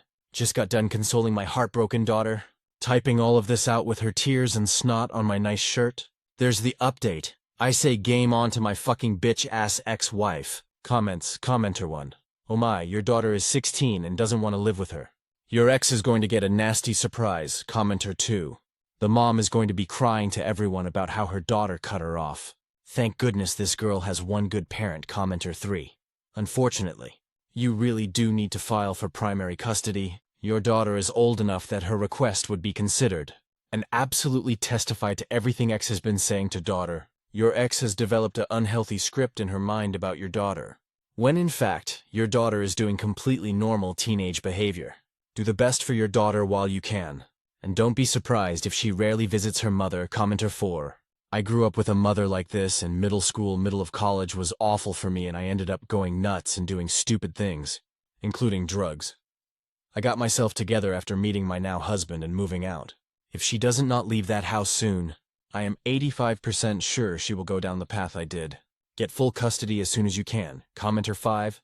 I also grew up with a mother like this. I left for college at 17 and never went back. I moved farther and farther away, and now 50s live 3,500 miles away from her. I allow 3-day visits once every 3 to 5 years. I am sure she complains about her ungrateful daughter, but DGF, I am so much happier without her. This is the ex's future. Commenter 6. Good luck. Hope you get 100% custody, also not to be rude. But the naked part is a bit weird, not to shame. But there is a normal development for kids to start dressing in front of parents. When the child phase is sort of over, both for boys and girls, that's not about sexualizing, but appropriate behavior basically. What's expected within the norms of society. And also is a part of the psychological development. It's not shaming to tell her to wear clothes like shorts and a tank top. It's the norm. Reply, like I mentioned in another part. She doesn't do that often and mostly just walks around without a bra and in boxers. I do see your point though, and I don't think that's a bad idea. I'll talk to her about it. Commenter 7. Naked is not an issue. Sexualizing a child is an issue. Reply, this though, for the sake of the court case. I'm gonna talk to my daughter about just wearing something around the house because I don't want my ex to play dirty and make it look like I'm sexualizing my daughter. Stories number 24. The pads v tampon debates are useless and I hate it. Why, when pads are brought up in conversation, does a random woman have to say, ugh, that's disgusting. I could never not wear a tampon. I couldn't give less of a fuck how you deal with your menstruation. Why do we all have to hear it? It's always the mindset that tampons are for adults, and they speak about tampons as if it makes them a wise and better than everyone else. This is in real life and on the internet. I have had grown women the same age as me try to tell me that I'm childish because I don't want to put dry, bleached cotton inside me for hours on end. Tampons are not pleasant, and I will not grit my teeth and do it, because you took everything your mum said to heart about suffering being for women or whatever. I am not childish because I don't want to risk toxic shock and be stabbed by a dry, bleached cotton bullet that feels more like steel than something meant to help me. Maybe everyone else has ironclad vaginal openings and I'm the pussy here. But it's not pleasant. Can't we be adults and admit that it truly doesn't matter? The world is dying and there are microplastics in our uterus. Just let me live. Edit. This blew up so I thought I'd give some more info. I'm not a virgin. I have a medium to heavy flow. I am not sick or have a medical condition. When I said that tampons are painful, dry bleached cotton that feels more like a bullet. That is a personal opinion. I'm not judging anyone. Maybe everyone else has ironclad vaginal openings and I'm the pussy here, but it's not pleasant. I have been told by my mother, friends, random people in bathrooms, and now Reddit, that it is my vagina that is the issue. This is what this is referring to. I am being told by family and strangers that it shouldn't hurt, your anatomy is wrong, and my favorite, just keep doing it until it stops hurting. So I made a hyperbolic comment about steel vaginas. I'm not judging if you wear a tampon. I am judging people who call me ill, childish, or a virgin because of how I feel. I give excuse to people about when I prefer not to wear them, and I am met with hostility every time, because they don't like it when I say, just don't like them. Also, you cannot like something without judging everyone who likes it. Stories number 25. I want to buy obscene amounts of canned fish across the border for personal consumption. I really enjoy canned fish, and I've been going completely pescatarian recently. I pretty much eat it every day. There's one type of canned fish sold in Canada that's extremely delicious and healthy, and I would eat it every single day if I could. My GF and I plan to do a day trip across the Blaine border crossing, stay the night, hit up Costco in Vancouver and buy out their entire supply of these cans before coming back home. It doesn't look like there are any agricultural restrictions on canned goods. And while it appears that Canada makes people pay duties on groceries if you go into the USA for less than 48 hours, I can't find any information for the reverse. We both have Nexus. Do we just declare groceries? If we buy an entire year's supply of canned fish, will it get seized? Will there be duties to pay? Thanks for any help and advice you can give. Some of comments, commenter 1. Going to Costco today? Care to tell me what this canned fish is? Reply, nah, it's none of the below. Gold seal, wild, skinless, boneless mackerel. Canned mackerel is already delicious and low in mercury, but this can takes the cake. I have 2 cans in my pantry that I've been rationing since last visit, and I only crack them open in the event of a celebration. Birthday or wedding. Apparently Costco stocks a lot of these cans, commenter 2. Beautiful. I'm heading down to Fredericton in half an hour. Had you lived in New England, I could have brought some too, you next Boston run. I'm looking forward to trying them. Reply, ah man, you're too kind, thank you. Canned mackerel is more meaty and IMHO has a better texture than canned sardines. Although both are good. The Gold Seal brand is very tasty. Delicious fatty omega-3 notes when I bite into the meat. Enjoy. Makes me want to break open my second to last can. Commenter 3. Depending on how much you plan on bringing back, you might have a hard time convincing the agent that you are importing it for personal consumption. It may be classified as a commercial import and may require permits, special documentation and/or prior authorization. It may be a lot easier to bring back a smaller quantity and make the trip again in a few weeks, months. If the product is made in Canada, US, or Mexico, it will likely qualify for duty-free import under the USMCA exemption.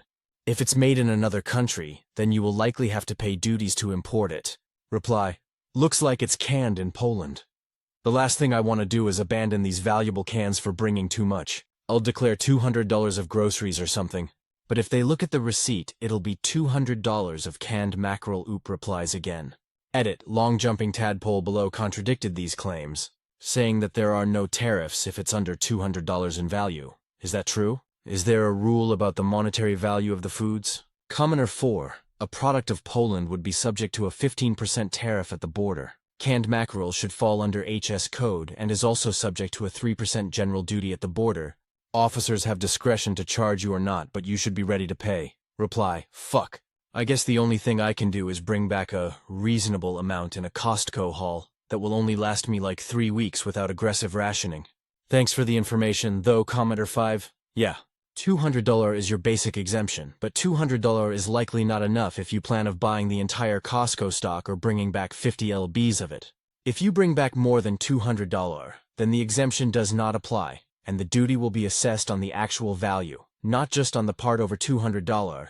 Reply, I see, thanks for clearing that up. Yeah, $200 plus my GF is planning on buying some regular groceries too, so we're already going to be past that. Whew, what OP does with the canned fish.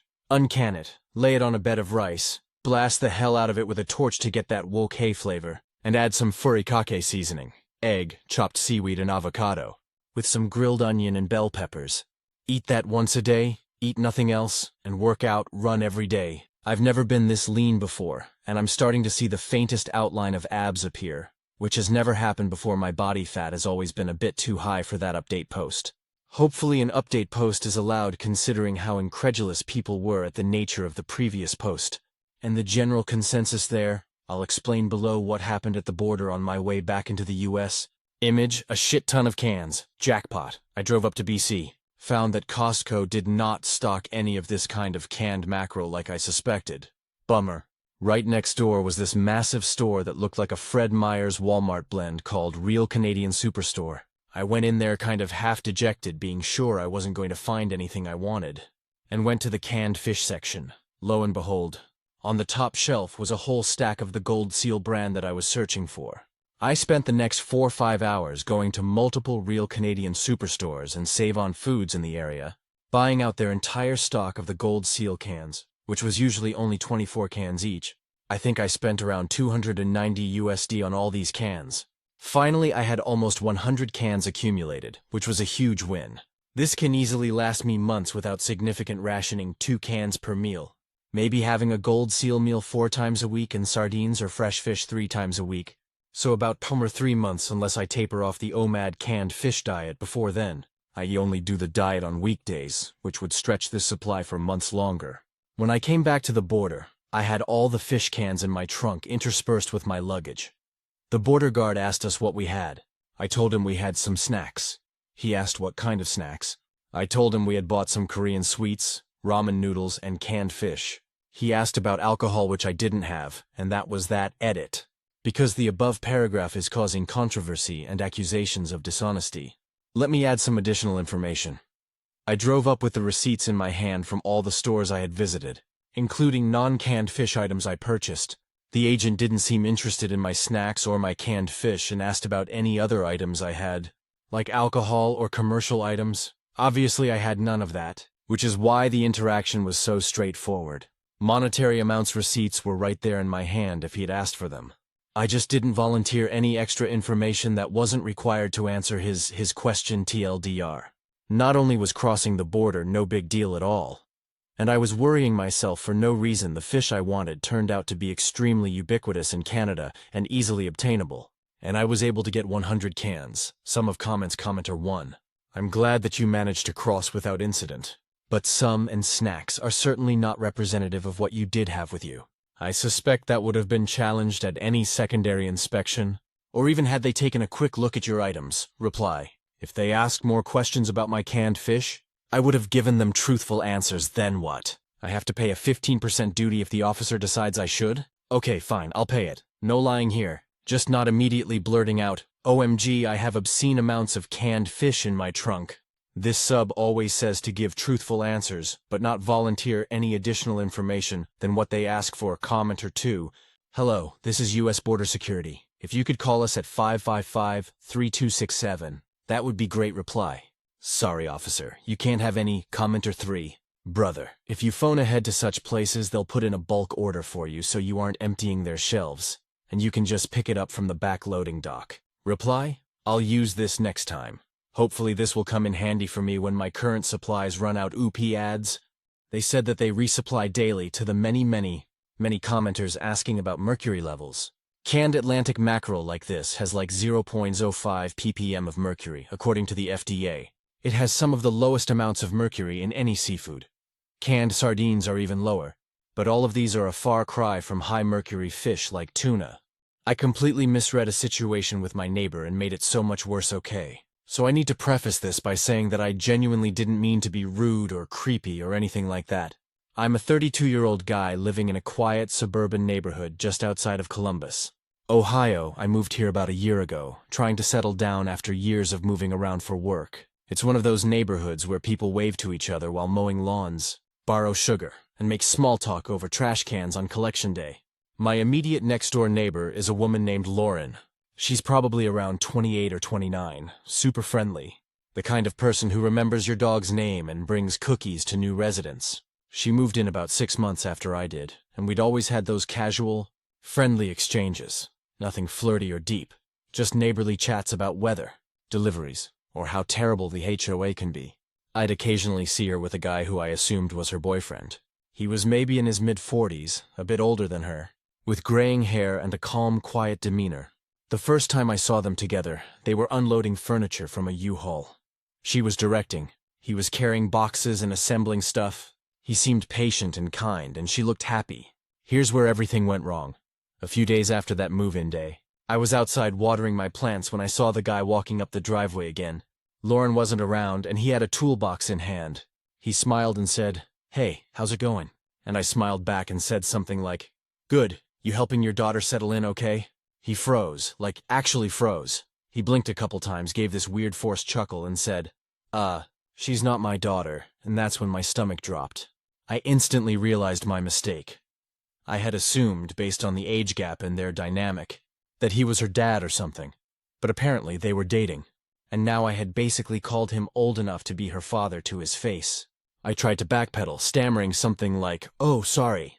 I thought maybe you were helping her move." And he gave me a tight smile and said, "No worries," before walking inside. I wanted to vanish into the ground right there. Later that evening, I saw Lauren walking her dog, so I figured I should apologize in person.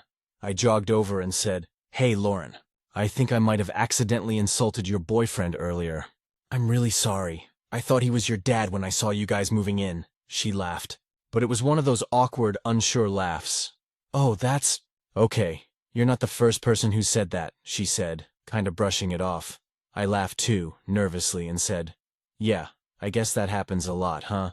She smiled politely and said, "Yeah, it does," and walked off. I thought that was the end of it, except it really wasn't. Over the next few weeks, I noticed that the boyfriend, whose name I later learned was Rob, barely acknowledged me anymore.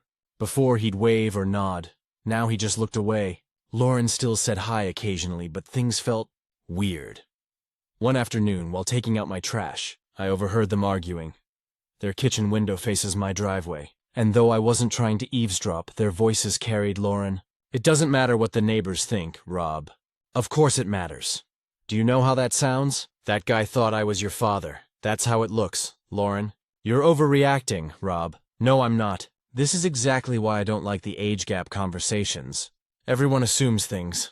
I froze mid-step with my trash bag, realizing that my stupid comment had sparked a real argument between them. I backed away as quietly as possible, praying they wouldn't notice. For the next week, I avoided them entirely. I changed the times I took out the trash, parked farther up the street, even pretended to be on the phone when I saw them outside. But of course, fate wasn't going to let me hide forever.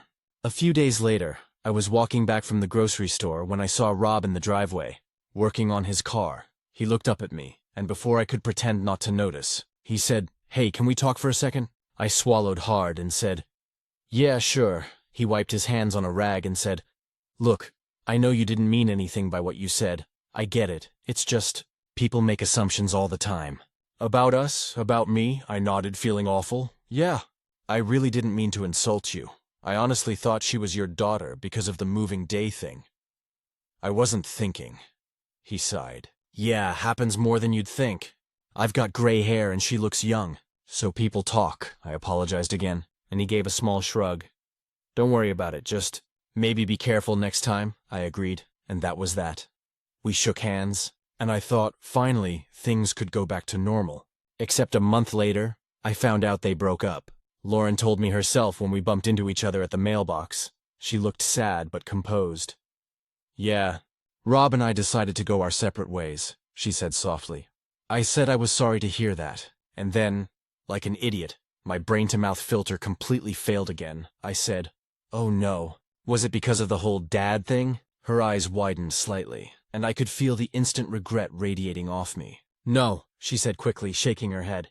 "It wasn't because of that." I nodded too fast, mumbling, "Right, of course not, that'd be dumb." She smiled weakly, said goodbye, and walked off. That night, I sat in my living room replaying everything, from the first comment to that last awkward exchange. I'd managed to insert myself into their relationship drama twice, completely by accident, and now every time I saw her, I felt like I should apologize again just for existing. Since then, Lauren's been friendly but distant. We still wave, but she doesn't stop to chat anymore. I get it. I probably remind her of that whole mess. I feel awful about it, but I've learned my lesson. Never, ever assume anything about people's relationships. Now, every time I see new neighbors moving in, I keep my mouth shut. I'll help carry a box, smile, and say, "Welcome to the neighborhood." But that's it, because apparently, one innocent comment about helping your daughter move in can spiral into a full-blown disaster you'll never live down. And yes, in case you're wondering, I still cringe every time I see a U-Haul update. I finally talked to my neighbor again, and somehow made it even more awkward. It's been about 6 months since the whole dad comment fiasco with my neighbor, Lauren, and her now ex-boyfriend Rob. I figured after that disaster, the best thing to do was to keep my distance, friendly enough not to seem weird, but distant enough not to open my mouth and say something stupid again. For a while, it worked. I'd see Lauren walking her golden retriever, Milo, and we'd exchange quick smiles or polite waves. She seemed fine. Busy, focused, maybe a little quieter than before. I learned through another neighbor, Denise, that she had started working from home as a freelance designer and was doing really well for herself. I was genuinely happy for her. even if I was still low-key dying of embarrassment every time I remembered what I said to Rob. Then last month, a new neighbor moved in across the street. Single woman, early 30s, named Tara. She introduced herself with a bright smile and immediately started chatting like we'd been friends forever. She even joked, "I'm hoping this is a quiet neighborhood. No drama, right?" I laughed, a little too hard. A week later, Lauren and Tara met each other during a neighborhood block gathering that Denise hosted. They hit it off instantly, which honestly made sense. They're around the same age, have similar energy, and both seem like those get stuff done types. But here's where things started getting weird again. During that gathering, someone brought up how Rob had moved out months ago, and Denise, who has zero filter, said, "Oh yeah, there was this whole thing with the age gap, poor guy. Everyone thought he was her dad." And then, like it was some kind of slow-motion nightmare, she added, "Didn't you say that to him, Mark?" Everyone looked at me. I swear I could hear my soul leave my body. Lauren gave me a look. Not angry, not even upset. Just this small, exhausted half-smile that said, "You poor idiot, not again." I tried to laugh it off. "Yeah, that was me, big misunderstanding. Still recovering from that one," I said, hoping humor could save me. It didn't. The topic changed pretty quickly, but I spent the rest of the evening pretending to be fascinated by Denise's story about raccoons in her attic. I could feel Lauren's presence across the yard, and it was all I could think about after the party. I decided I couldn't let that be the last impression again. The next day, I saw her outside watering her plants, and I figured I should just clear the air once and for all. "Hey, Lauren," I said, walking up with that awkward half-smile that says, "I might regret this immediately." She turned, and to my surprise, she smiled, genuinely this time. "Hey Mark, survived last night?" I chuckled. "Barely. I think I relived every awkward second of last year in my head." She laughed softly and said, "It's okay. Denise means well, but she's not great with filters." "Yeah," I said, rubbing the back of my neck. "Still, I'm really sorry for all of that. Again, I didn't mean to cause problems back then. It's just one of those things that sticks with me, you know?" Lauren looked at me for a moment, thoughtful. "Honestly, I was more embarrassed than mad. It wasn't your fault that Rob was insecure about the age thing. We probably weren't a great match to begin with. That caught me off guard." "Really?"